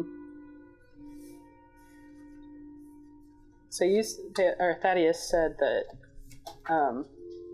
that Wade is your champion. You said, Yeah. Okay. Not to kind of lead us into something that Steven didn't have planned, but we did throw on the idea that there was a former character within our group that you've replaced. Do we want to kind of create this person and our relationships to them as this like lost member? I think that's a great idea. Yeah. What's their name? Who's our lost member? Wade Wilson. I'm dead. Wade Wilson. Let's you want to figure out role and then see if we can find a name that might fit. Yeah. Or they were a doctor that I'm replacing. The lack therapist. It would probably be similar. Or, What's your role? there was never a doctor Right. on our team, Oh, we and this needed person died horrifically. And now we need And one. now- So, yeah. What about detective? Oh. Detective or thief? Maybe I that. was thinking this like a slinky thief. Wait, Yeah. or what if they were a thief that died to Scarlet, and that was another reason why Yeah. when you find out you're mad about it. Oh, I like that a lot. You just read my mind. I was just thinking about that. There we go. Okay, they OD'd. So on give the them like job. That or Scarlet made them slip up, Yeah. and Yeah. they were like disemboweled because of by a the monster or They, something. Long-term they chased effects or a something. hallucination or something, and it wasn't real, but then it got them into real danger. Maybe y'all had like a mission in the Scarlet Wood or something. Went horribly wrong. Like they got overpowered. Like no. Yeah. Should we name them Trip? Whoa. That'll help with memory. Tripped in the They forest. tripped, and then Trip while on awful. a trip. It works on a lot of levels. Oh, I'm sad. That's how you know you're playing it right. Trip Spindle. He tied to him when he left. Yeah, In many ways. that's right. Wow. There What's were a this? slink criminal. Trip Redshirt. Scarlet.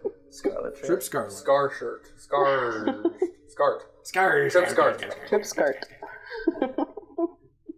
Trip. Died because of scarlet hallucination while on assignment. Killed by monster. What type of monster would be in the Scarlet Wood? Dan's new friend.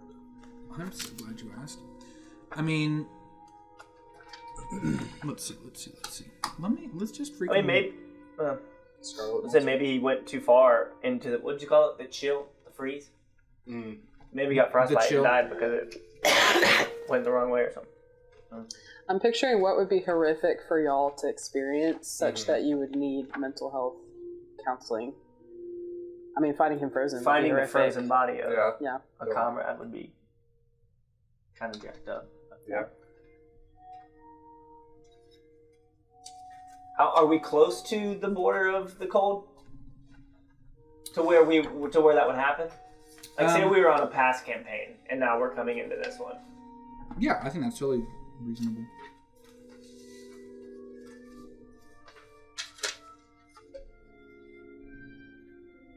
That's cool.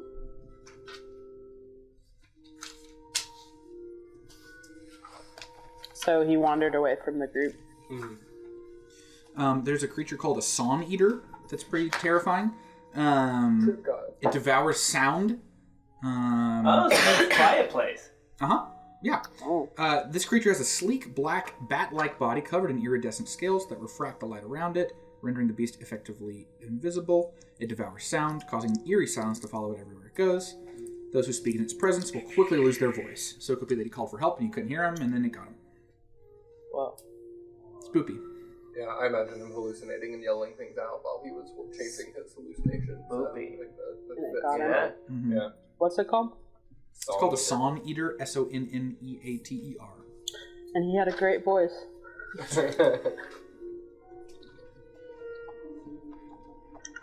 So he was your really good friend? Yeah. That's what I believe. I'm gonna say he was a stranger to me, because I never knew him. Yeah.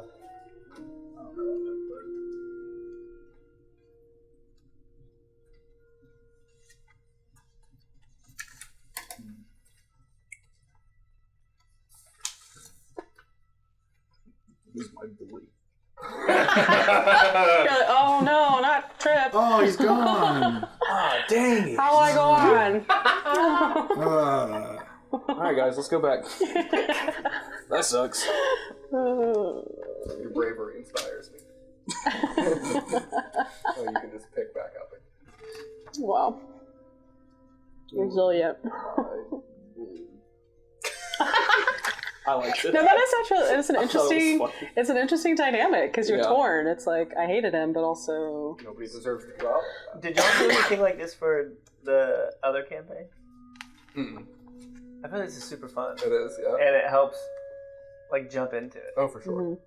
Obviously, it takes a little more time, but yeah, but that's great. It's an interesting session to hear everyone like dialogue and see like it all come out. But cool. Does anyone still have relationship dynamics they need to fill in? You all good? Good. Okay. The gear. Pause real quick, and then I just want to get your wheels turning. If something immediately comes to mind, that's great. But an aspect of your character creation that's going to influence your backstory and why you're a part of this circle. A lot of it has already kind of organically come out, I think, in what we've been talking about. Up at the top, you have you see style, catalyst, and question over in the top right corner of your character sheet.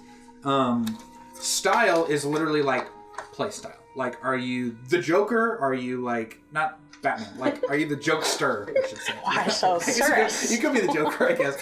But like, how are you playing it? Are you like dead serious? You're kind of saying McCoy, so it's like, are you like really like terse with people and very direct? And Grumbler. You're kind of like playstyle is like in a few words. How kind of are you described? The catalyst is what was the moment that brought you into Candela Obscura. What was your experience with magic or with phenomenon that brought you here? You had a loved one that was maimed by a creature and you want to avenge them, or you had an experience at a seance when you were young, or it could be any sort of thing in the magical realm. And again, when it comes to like experience with magical beings, like magic can be whatever we make of it. Like we don't necessarily need to say like there are goblins, orcs. Like these are the 5 categories of what phenomenon are. Like just get creative about whatever it could be, whatever crazy experience you had. Was it a nightmare and you've never been able to know if it was a real event or if it was a nightmare, and so you're trying to seek answers through Candela, and that gets towards what the question is. The question is, what are you trying to get to the bottom of during your time at Candela? What question are you trying to resolve? What was it that killed this person I cared about? Why do I keep having these visions? What was the thing my home fell into? Like, I don't know. Like, it could be any sort of thing you're trying to solve, and kind of, it's almost like your mission statement of why you do what you do is because I want to get to the bottom of blank. Because of blank catalyst, I'm trying to solve blank question kind of thing. And so those are kind of guiding lights for your own, how you play your character, what you're interested in, what you're not interested in, all of that. Does anything immediately hop out to someone, or are there any confusions or questions about that? I think I've got mine. Yeah. Style is going to be different than me as a human. I'm quiet and I choose my words wisely. When Michael just says what comes to his mind.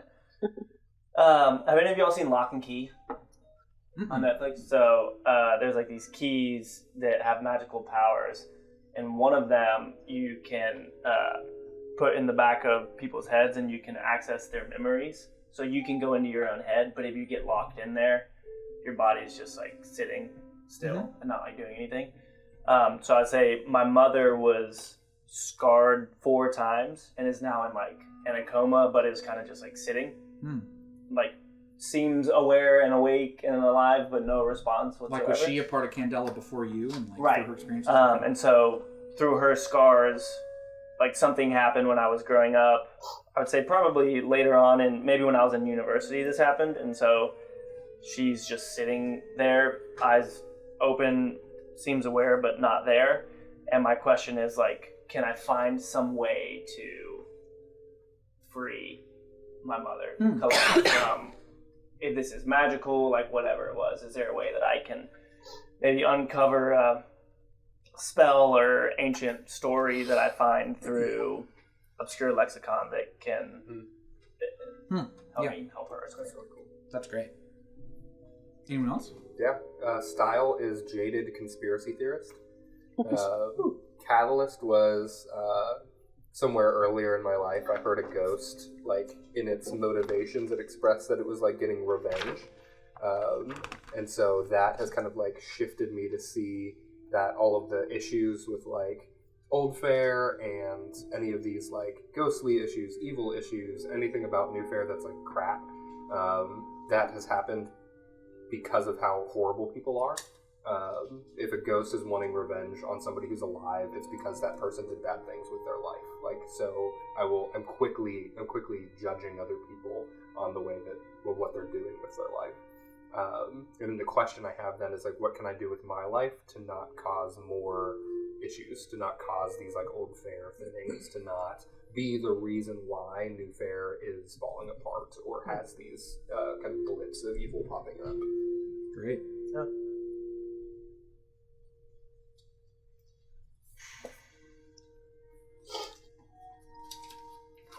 Wade or Florence? Mystery. Any catalysts or questions coming up? Do you have yours?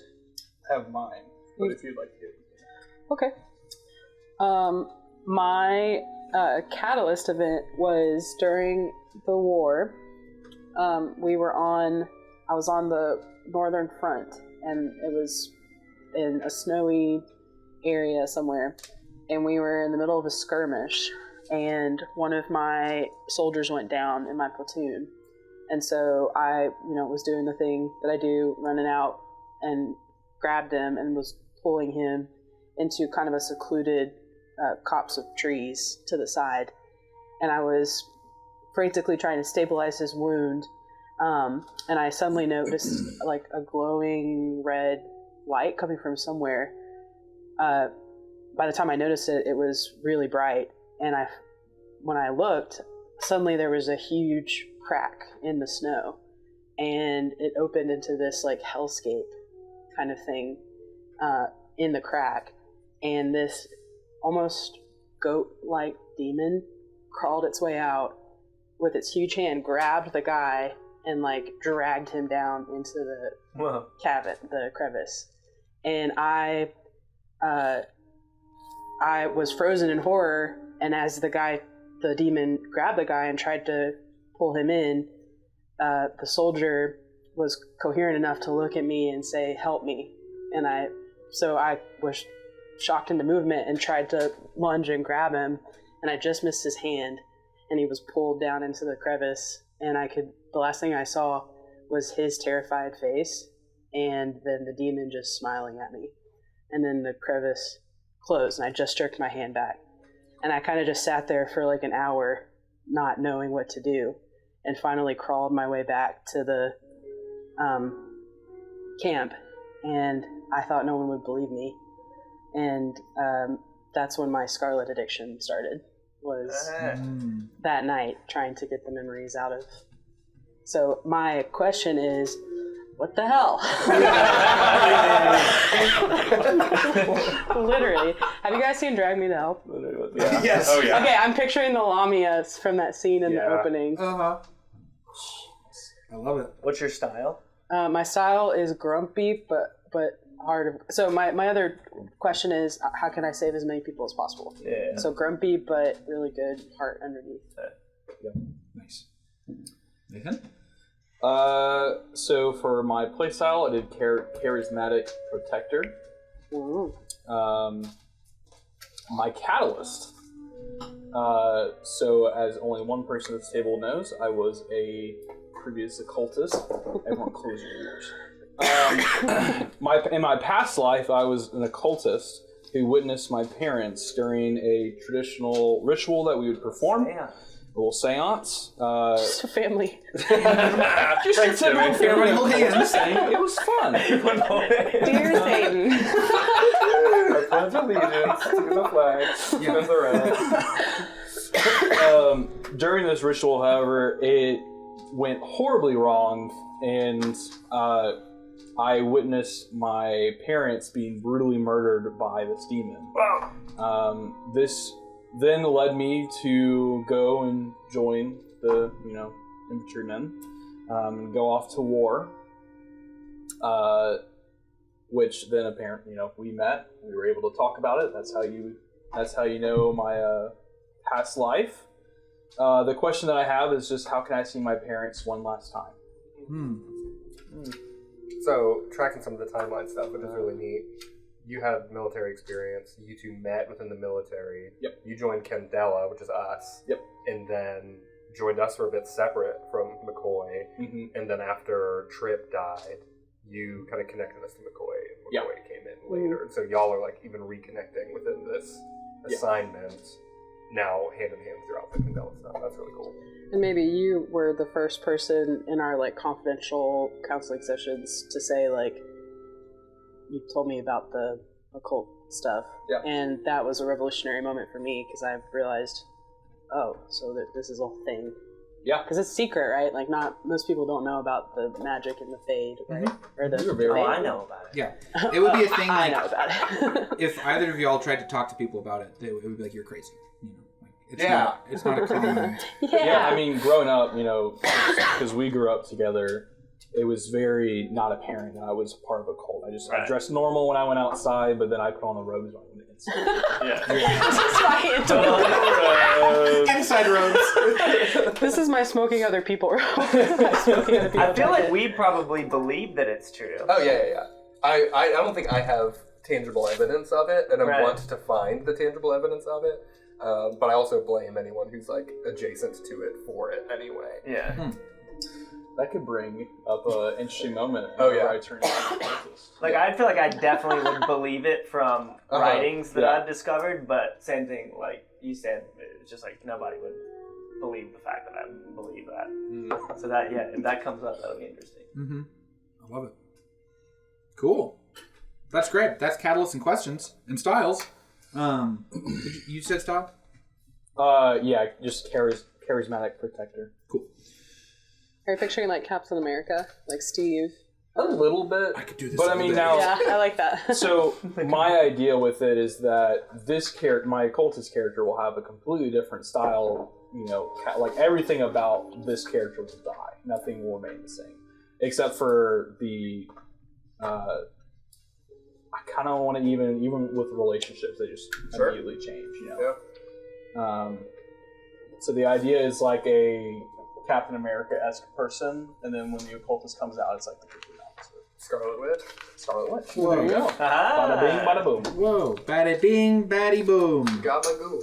Gabagoo. The gabagoo. Bring it out. Bring out the gabagoo. No, I love this. This is to wrap up the last little corner of the character sheet before we focus in on the circle as a whole. Gear is that last section, and I was saying this earlier with Dan's ability. Gear works interesting in this game in that as long as you can work it into the narrative, like we can just accept that you have the gear you need when you need it, as long as you can take up to 3. And so this is not a thing where we pre-fill this in. This would be we wouldn't pre-fill in the gear. It would be as the story arises. If we have need of one of the gear that's here, we then say, I have this. We fill that in, and then we can do that 2 more times, if that makes sense. So we get up to 3 gear based on the situation that we're in. And so it's kind of assumed that on a base level, like, we don't play how much money do I have? We don't play, like just the sort of, like how you have, like, a survival kit or, like, an explorer's kit in D&D. It's kind of like, we all just kind of have those things. Like, someone's going to have, like, maybe a lockpick if we need it, or someone's going to, like, some of those... if it can be reasonably argued that, like, a person who's assigned to investigate would have a magnifying glass. I don't know, like, whatever it is. Like, some of that stuff is just part of the narrative, but some of the more specific things that might be needed, like this says, like, hand weapon, that could be whatever. It could be the cult dagger your mom used to have, or it could be a rock I found. I don't know. Like, it could be anything that you want it to be, as long as just when the moment arises, you mark it. And then once you've marked 3 pieces of gear, those are now the gear that you have. You can continue to use that gear. It's not expendable gear, but you can't just keep adding to your inventory. Like, it's just 3 slots and then you're done. Is the assignment the campaign, or is the assignment a chapter? The assignment is like a chapter of the campaign. We just call it like a campaign. And then within that campaign, there are assignments. And that can be however many. Did we do circle?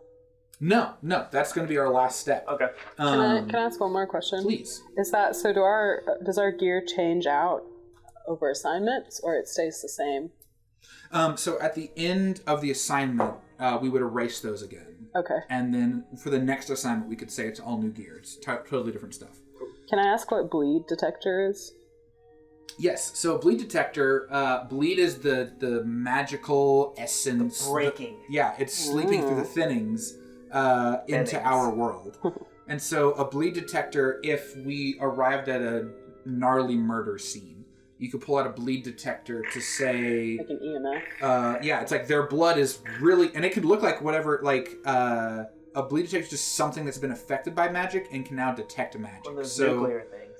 Yeah, maybe it's like a little pocket watch, and then the watch like ticks faster as it gets closer to magic. Like you can make it whatever you want it to be, but it's just something that is affected by magic so that you can use it to detect when magic is nearby, you know? Gotcha. In your scenario, and, you know, take it or leave it. Like the guy that was dragged to hell in front of you, you know? Maybe something that he had was left behind, and that thing now can, like, react to magic. Like, that could be something. But it's whatever you want to make it, you know? It's just something is now connected to that magical realm that you then, as an investigator, would use to further, you know... He had a glass flask, and when you hold it, the liquid that was left in it goes to the top. Whoa, I love that. That's upside down. Yeah. I like that. Sure, why not? It's make believe. That's the spirit. That's right. That's the spirit. Yes, and Tell me more. Don't stop talking about this flask. Keep going. Cool. All right. So my character's name, Sand. Mr. Sand. Yeah. Yasand. Good deal. So we're gonna create our circle as our final step of this session 0. Aha. And again, I'm loving the way this night has gone because I feel like a lot of these things have kind of gotten hit on as we've been talking it out and figuring out like where does our circle come from and things. But everyone has a circle tracking sheet. And this is something that I guess could get a little confusing, but just we're all filling out the same things the same way on our sheet. So this is just so that we all have the same reference point for our circle. So think of this as one shared sheet, but we all have a copy of the one shared sheet. So just make sure that we're all on the same page about looking at it. So at the top, this is obviously very established, member names. That's the 4 of you. That's who your circle is. And then... Yeah, so basically in the same way that we kind of determined our characters, the circle creation sheet basically has, like, where did your circle come from? Like, you're kind of thinking through some of that. There's no specific sheet for this, but this is kind of like, you kind of build that out of, like, how do we want our circle to feel? Like, where did we come from? How are we put together? Under member names, there's campaign tone and feel. That's where we can, and we could even maybe end, I think, our time, come back to that and just say, that's where we'll sort of, as we leave this space tonight, determine, what do we want this to be? Like, we want everyone to have fun, so the world of Gothic horror can go in a lot of directions, you know? Some people, like, we've already talked about the demonic. How demonic are we comfortable going? Like, those kind of things, like, honestly, like, we talked about, like, how do we want it to feel? Do we want this to just, like, every single week to kind of walk out of the room? Like, or, like, do we want it to be, like, a mixture of, like, levity and fun? Like, that's what we're shaping here. You know, we don't want anyone to just be here, like, dry heaving because they're not having a good time. Yeah. I can't stand these jokes. So you'll see the first little heading here is illumination questions and keys. This is really fun. This is how we progress, how we sort of level up as a group, and how we improve things. So, illumination keys is what, to hop back to your character sheet, is in the middle at the very bottom.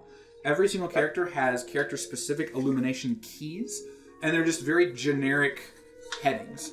In the same way as abilities, everyone's got slightly different illumination keys, so feel free to grab another sheet and see what other people's illumination keys are. If you don't like the 3 that you see, you can swap them out. And basically, the illumination keys are sort of like personal player objectives that you were trying to do during the assignment. So, as you... So many things. So what do you? Yeah, just speak it out. What do you see? Cultists. One of theirs is just act bizarre. There you go. Yeah, I mean, literally, like they are intentionally vague because at the end we review how many of these illumination keys did we hit, and as long as you can argue at this point of the story this happened and that fits this illumination key, you get an illumination point for it, and that will all go towards our chapter's progression. So I like that. I licked that dead guy. that was bizarre. That was really You thought that was bizarre, right? Yeah. Some of them are really clear. I think for criminals, it literally says do something illegal. Like they're vague, but She's jaywalking in the background. yeah, Illegal. But I mean, it's a way for like a seasoned player to get really creative. And if you've never, like for Nathan, you've never tabletop before. Those are like very basic guiding lights of just like whatever happens tonight, I will attempt to have my character do these 3 things because we get more points the more that we get. So. 4 illumination keys basically at the end of each assignment we go through like we basically say who all has achieved illumination keys and then everyone's going to talk out what they got. We get 2 illumination if some of the players fulfilled an illumination key, and then we get 4 points or 4 illumination if every single player fulfilled at least 1 illumination key. So you don't even need to do all 3. You just have to get one of the 3. And then we get points in that way. And then no additional illumination if no one achieved, anything. Those 3 questions there under illumination questions and keys, those are just for the circle as a whole. Did you contain or destroy a source of bleed? That could, if anyone in the circle did that, we get the illumination for it. Did you provide comfort or support for those affected by a phenomenon? You get the point. Did you bring something of importance back for Candela Obscura to protect or study? You get a point for that. And that's not even necessarily like an inherently magical thing. So there are some organizations. There's an organization called the Red Hand that they're kind of like secret, almost like a cult. They're secret agents throughout the city that fully embrace magic and use it regularly.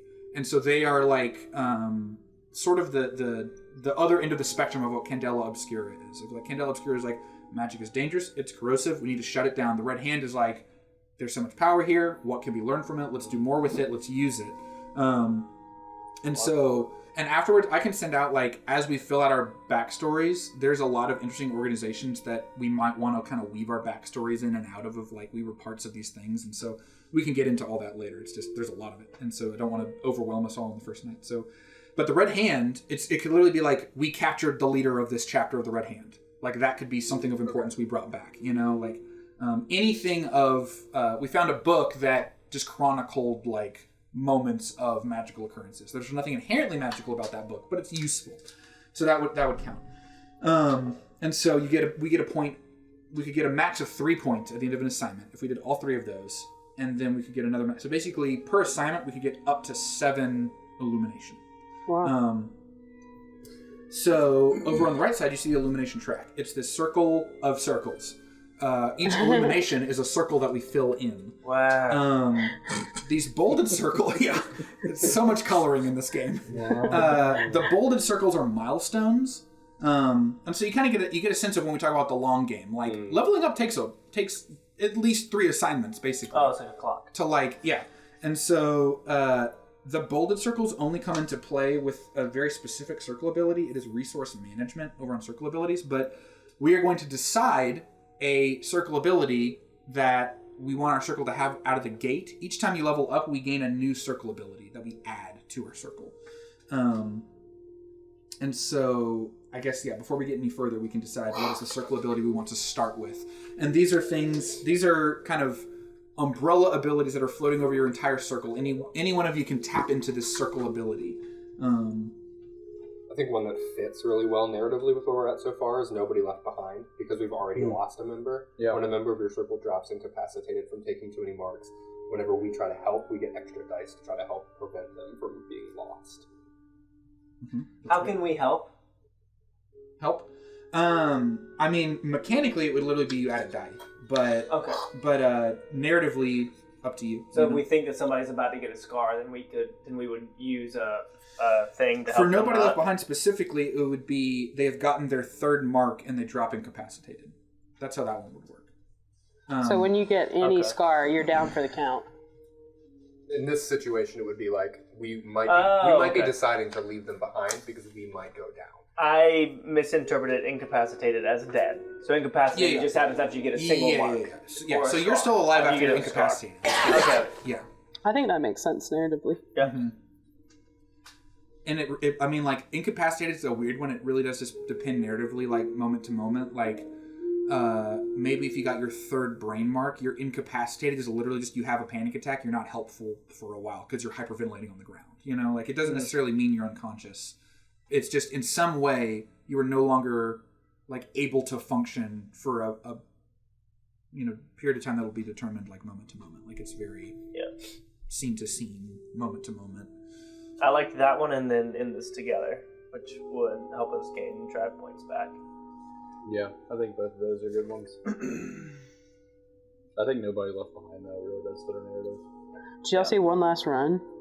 That's crazy. Let's just start with that one. Yeah. That just ends it. Shut it down. Isn't that crazy? Steven, this was great. Let's do it once. I love this. I love this so much. One Last Ride. Yeah, I support that. Yeah, I do agree. Nobody Left Behind. Nobody Left Do we all feel good about that? Fits the narrative. Love it. Love it. Rip Trip. I feel like it's fun. I've included him. From member names, I put in parentheses Trip. Lest we forget. Love it. Are we spelling Trip with one P or two P's? I did 2. Oh, I can have. But I... Should we say he's a third, and we just call him Trip? Like, maybe he's like something the third? Isn't that where people get the name Trip from? Trip the Third. Yeah, I don't know. Yeah. I've never heard that before. Wow. Interesting. Yeah, typically I believe Trip. If someone calls someone Trip, it means they're the third. That's more about like John real Smith life. the third. When you could call him Trip. John Smith Trip. Got it. Yeah. Interesting. Okay. Baller. So that's our circle ability. Over here are Candela Obscura resources, if you join me on the right side of our character page. So, in each of the resources below, we're filling in sections equal to 1 plus the number of circle members. So that's 5 for some of you arithmetic fans out there. So for Stitch and Refresh and Train, you're going to fill in 5 marks there. Top and bottom. Mm-hmm. Permanent on the bottom? Permanent would be on the bottom, yeah. Wait, we're doing this. Do we know what the heck Stitch, Refresh, and Train are? Oh, I'm about to tell you. I mean, it doesn't matter yet, but until I tell you, and then it matters a lot. But this doesn't change at all. Like, this is just a standard. Everyone's going to have 5 filled in on all 3. Oh, do that now. Different for each of us? No. Should we do pens? So Wait, we're supposed to choose before we know what they are? No. This is like your preloaded. Each of them has 5 total. Yeah. Like, we're going to fill up all of them to this part. So you're going to fill in the first 5 of Stitch, the first 5 of Refresh, the first 5 of Train.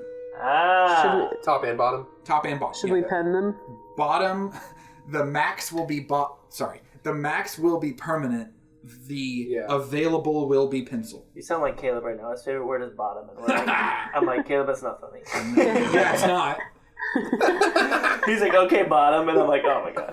Okay. Oh, now he's a bully. Did you write that down in your journal today, Yeah, Michael? Caleb Yes. is a bully. Caleb is my bully. Just like Trip was my bully. That's right. And now he's dead. And I'm sad? Question mark. That's right. Cool. So, this is when we were talking about the scarcity mindset of resources and how, this is not, the end of each assignment is not just a trip to the Pokemon Center where we get on a belt and are healed to 100% again. Like, that's not, as nice as that would be, that's not how this particular world works. So, basically, at the end of each assignment, there's like a between assignment moment, and I guess with a combination of like session to session, however long it's gone, like if it's been a really long session, this would happen off camera. If there's still some time, this is just something that we can kind of play out. What are we doing between sessions? Like, what are we up to? What's happening? Maybe it's how we start, like the next session, something like that. But the between assignments is where we play into these resources.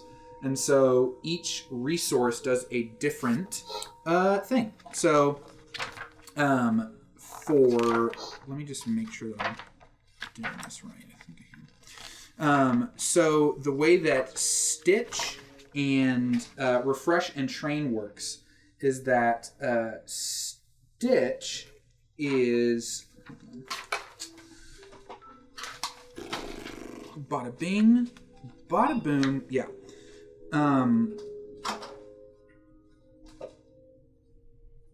Yeah, so these are your pooled resources between Stitch, Refresh, and Train. Stitch is all about marks. Refresh is all about drives and resistances. And then Train is about your dice pool. So in between assignments, each player gets to pick 2 points. And so the hold on, let me make sure I'm reading this right.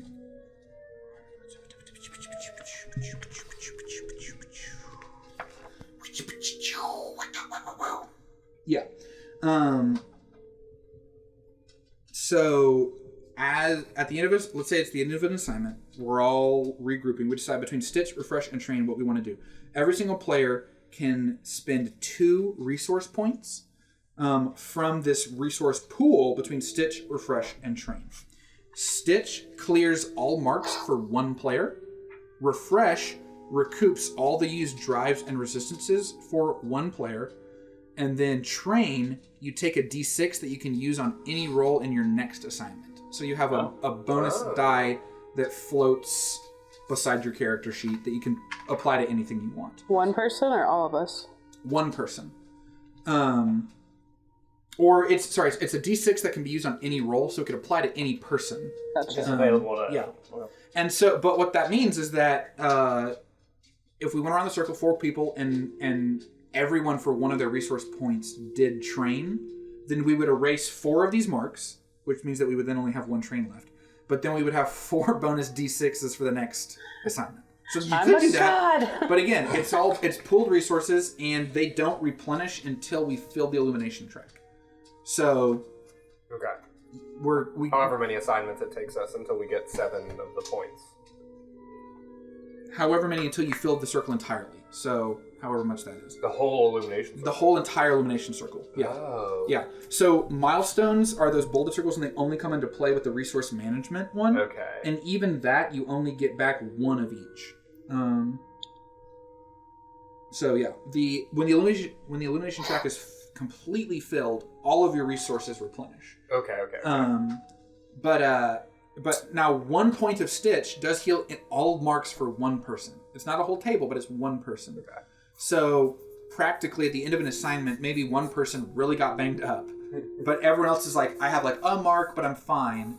And then maybe someone else like used a ton of drive, but they have no marks on them.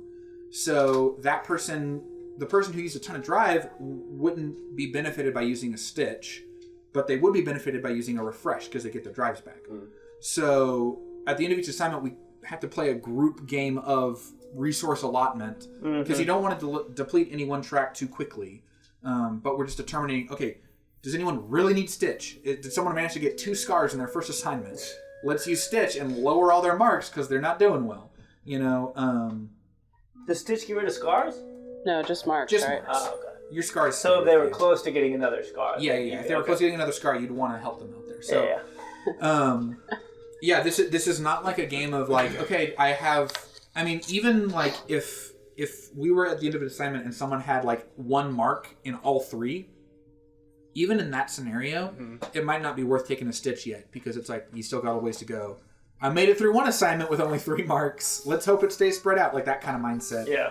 You just want to be really smart about because if everyone, like if on your first assignment everyone used a Stitch, then we have 1 Stitch left for the group until we refresh, and so that could be really dangerous as it goes on. So, yeah.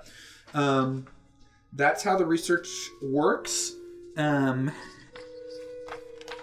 then Circle Gear is a weird one. You can take a new ability. Yeah, I saw that too. Yes, yeah. You so when the track fills, each player chooses different things. Oh, I see what you're saying. Yeah, not circle ability, player ability. So yes, jumping back to Dan's question, it's player ability, not just circle ability.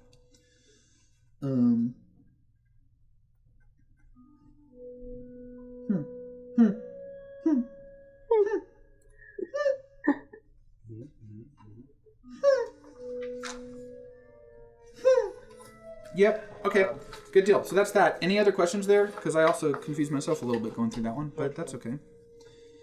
All good. Good deal. Let me pause real quick on circle gear because it's not. I need to flip to the page about this.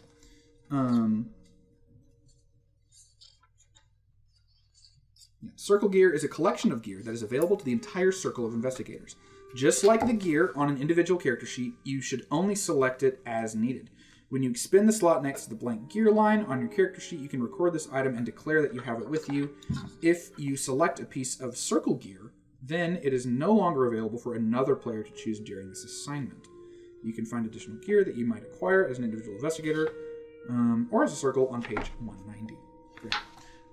We'll figure out circle gear later. We'll establish that on our first session. Cool. So the last little piece of this, now that we've talked through our circle, we've talked through how we kind of came to be and stuff, what do we want our circle name to be? It's the circle of Rip Trip. Blank. Rip Trip. It can be just one, the circle of darkness, the circle of resolution. It can be the blank circle. The blank circle? They're changing the words order. go before the circle. Oh, I mean, I guess it could. The typical nomenclature is the circle of blank, but I don't see why we couldn't be artsy farts. As a part of this question, can I circle us back to campaign, tone, and feel? Yeah, that's it. The circle of that is Please. Do you guys have any thoughts on that? the campaign feel. Mm-hmm. Personally, I'm kind of excited by like the horror aspect of it. Same. I do. Yeah. I think that probably I would say I would prefer not to bring in like real, like, be like, oh, this is Satan. If that makes sense. Like, yeah, sure. Anything that's from a real life religion, maybe. Mm-hmm. But other than that, I'm Goat ready. people. Yeah. For example, I guess technically the Lami is like something from a real religion, but I'm ready to be scared. Yeah. I'm Yeah. ready to be spooky. No, I'm about it. Yeah, I'm ready for some spooky. Yeah. If I had to put like a number or an expression of like a balance to it, like where I'm at would be like somewhere around the like I would want the 70 to 80% of like we're taking this serious. This has like feels like there's consequences, and we're investigating stuff that's like, oh, this is like actually having effects on like other players within the city. That's like, man, they died, or like this is really injuring them, and we need to fix it for their sake, and all of that. Of course, that does leave some space for like, let's take some jokes, a little bit of reprieve, like we're going to be interacting with one another, but like what we are aiming for and what we are interacting with feels weighty, and it feels like, man, like this is what we came together to do. Mm-hmm. Mm-hmm. I love it. Dark and heavy. Weighty, scary, pretend demonic. Because that's fun. Yeah. Sheep demons. Like little gingerbread demons who start fires. Hypothetically. You had to be there. Excuse me. Takes a long puff from inhaler. Yeah. Excuse me. The circle of dread and death. The circle of spook and boo. Boo and boop. What's Latin for revelation? Crimson Code. Ooh, that's The circle interesting. of the Crimson Code. Because scarlet, crimson. Is our code to never use Scarlet ever? I was actually going to say that.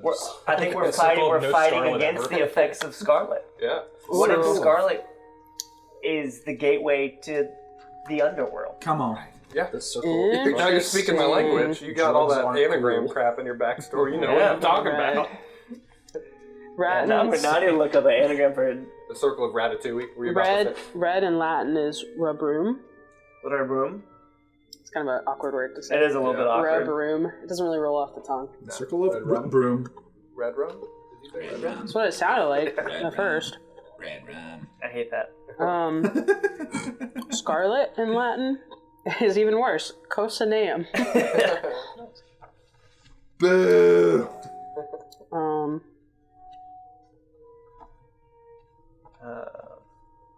I got a weird one. Okay. The Circle of the Five. And the reason why I say that Oh, I like is it. it is the four of us in Trip. Yeah. Interesting. Yeah. Okay. Is Trip going to come back and like Maybe. The Circle of the Five. The Circle of the Five. So that you don't forget your fifth member. What do we think? Okay, Latin is Kincaid. Okay.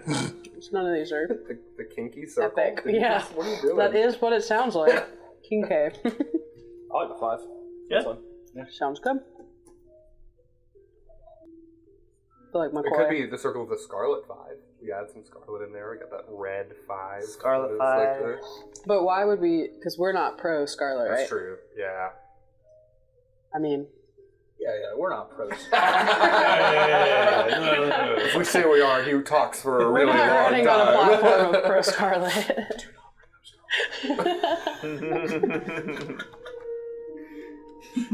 I like the You Circle of the start Five. to pick up Starlight. Don't. Because there could be a little element where McCoy like kind of rolls her eyes whenever we introduce ourselves. Sure. Because anyway, Because play we off can't let that. go. Yeah. yeah. Yeah, heal us of that. Plus, I think we can do a really cool logo. Circle of the Five. Yeah. Mm. Circle of the cool. Five? We like Circle of the Five? Yeah. Going once, going twice? Sold to these four. The Circle of the Five. Alright, do we want to just Wait a go with a minute. V? The Roman numeral? Yeah. Ooh, Circle of yeah, the V? yeah, That that, looks like I a- like that. That's better. That's what I was looking for in the Latin. Yeah. Something Roman. This is just some je ne sais quoi. Circle of the V. Circle of the Five. That's going to look cool. Mm-hmm. We got to draw that up.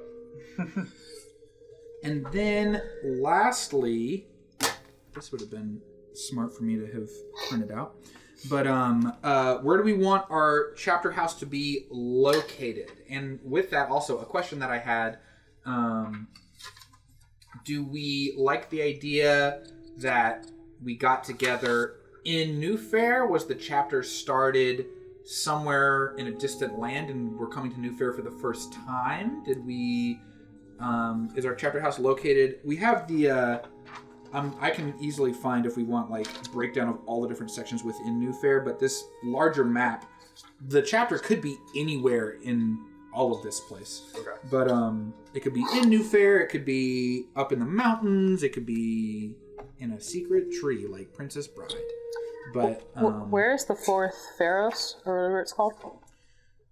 So the fourth Pharos is actually the fourth Pharos is a term that describes lighthouses that are at these thinning points between our world and the magic world. So the fourth Pharos is where, at the end of an assignment, if you have your artifacts and your creatures and your things that you've collected, they're then kept in the fourth of Pharos. It's like an interdimensional prison vault of magical items that is at one of these like nexus points of the real world and the magical world. So it's not like at one location. It's not one place, no. It can Fourth be Pharos accessed. is like just the hub point of all magical collection things. So and it's the fourth Pharos because Candela's existed for centuries. This is the latest iteration of this kind of containment point in these lighthouses. Let me... I wonder if because we're still like a new team, like still figuring out our dynamics, like the society has kept us like kind of close. Potentially. Yeah. Here, let me just real quick. These are some locations in New Fair. I'm just going to Okay. describe this if anything jumps out when I say this. The Capital Bank. It's a government-run bank. The Empress Exchange. It's a store specializing in luxury goods. Finch's Pharmacy. It's just a good old pharmaceutical store. The Mercantile. It's a department store. The Magnificent Myriad. It's a circus that travels. The Parlor Cafe. It's just a good old cafe. The Restful Arms. It's a little soup kitchen. The Rosewood Hotel is, you guessed it, a hotel. Salton Sea. It's like a nautical themed restaurant that's over by the docks. 10 Street Diner. It's a diner. The Velvet Curtain. It's a smoking lounge that exclusively offers illegal Scarlet. Oh. Yeah. Which I don't think that's not our scene. No. I kind of like the idea of being near a diner. Like Yeah, I can see that. Is there film noir feel. access to the old fair?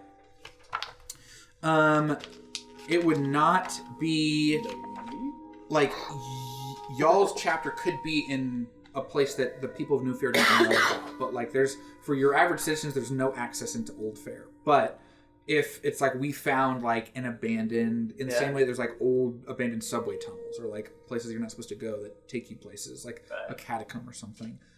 We could certainly create like our chapter houses hidden within the ruins of Old Fair, in a place no one would know. I think I would want to live close to access to that, if not in there. Obviously, we'd be... Which we could kind of build into anything, right? Steven? Yeah, no, absolutely. Like it could be like the diner was built on top of an old part of Old Fair that no one knew about or something. Okay. Yeah, I don't care where then, just as long as we can create a storyline that I can go exploring down there. Yeah, I like the diner feel. I think it's cool. I like the idea of opening assignments with all us in our booth. Yeah.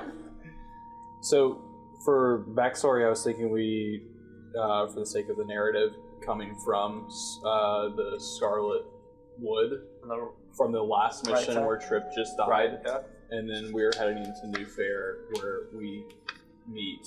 So the eastern side of it? McCoy, yeah. Is our first session going to be like our first meeting with McCoy? It's like we're going to go to this diner, we're kind of getting our first assignment, and it's like, oh, you're joining us now. If you want it to be, it absolutely can. Yeah. Or at least my first meeting. Y'all know each other, I know that. Sure. And we know each other. We can make that happen for sure. Cool, I like that. Want to? Sitting down to breakfast for the first time. Mm-hmm.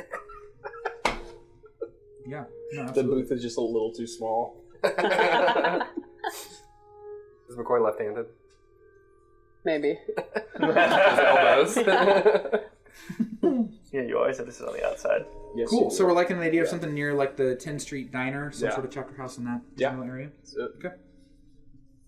I like that.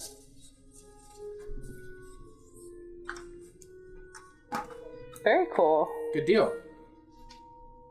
I'm so intrigued. I want to start playing. I know. All right. It's very fun. Well, the Circle of the Five, you have your chapter, you know your character names. I'm now going to give a very loose and reasonable homework assignment to y'all, which is make a little Word doc and type out a character backstory based on all that you've learned. Just create a word vomit for yourself and kind of type out if it's something that you've been doodling in your notebook, it's what you've spoken out about your character, whatever you find that's helpful to kind of put on one doc of like, this is where I came from, this was my catalyst question, here's where I'm at now, this is my relationship to Candela, however you want to approach it. Just a backstory sheet can be just a single page about character name and then about them, and then send that to me, and then I will kind of do that trimming and nitpicking of like trying to make sure that it's all fitting into our kind of established lore. And like you were saying, like you lost this person in like the northern front, you know, like I think geographically it makes sense that would have happened like at the foot of the Bridleborn Mountains, but like that kind of thing. Like just you can say like this happened in this area, and then I'll go and look and say like what is the map, what makes sense, and then I'll kind of dialogue with y'all to kind of figure out here's some official names and terms that we can put on this so that it all fits in the world and stuff. Very cool. What did you say the Verge was again? The Verge? Over on the left? Something about ancient something? That's a great question. Let's look it up. Let's check. Let's give it a little look-see. The Verge. The Verge. Sorry. Some sort of ruins or something? Oh, bears. Hold, please. Hold for lookup. Verge, comma, the. Should we leave these papers here if we took notes on them? Yes, I would leave those here if you want to take. I did get great little black folders for everyone that I left at home, but so here's what the Verge is. These high cliffs stand on the westernmost edge of Hale, overlooking the Glass Sea. On a misty day, it appears as if this place marks the edge of the very world, and it's not surprising for strangers to wander off the cliffs, lost in the thick fog. The western coast is the primary sea route for smuggling goods into and out of the country, as a way to bypass the strict regulations on commodities that typically come in through Hallow Harbor. This means those who work the verge stand to make incredible sums of money in a very dangerous line of work. Oh, okay. It's a little edge piece. That's all. Interesting. That's all. Good deal. Congrats, Circle of the Five. We formed a circle. We'll be meeting again in a few weeks, I guess. We'll figure out exactly what time that is. But, yeah, thanks for doing this. I think this was really fun. I hope that folks that have never heard of Candela Obscura find it interesting. Yes. And excited to build out this world. Yay! And scene. Thank you, Steven.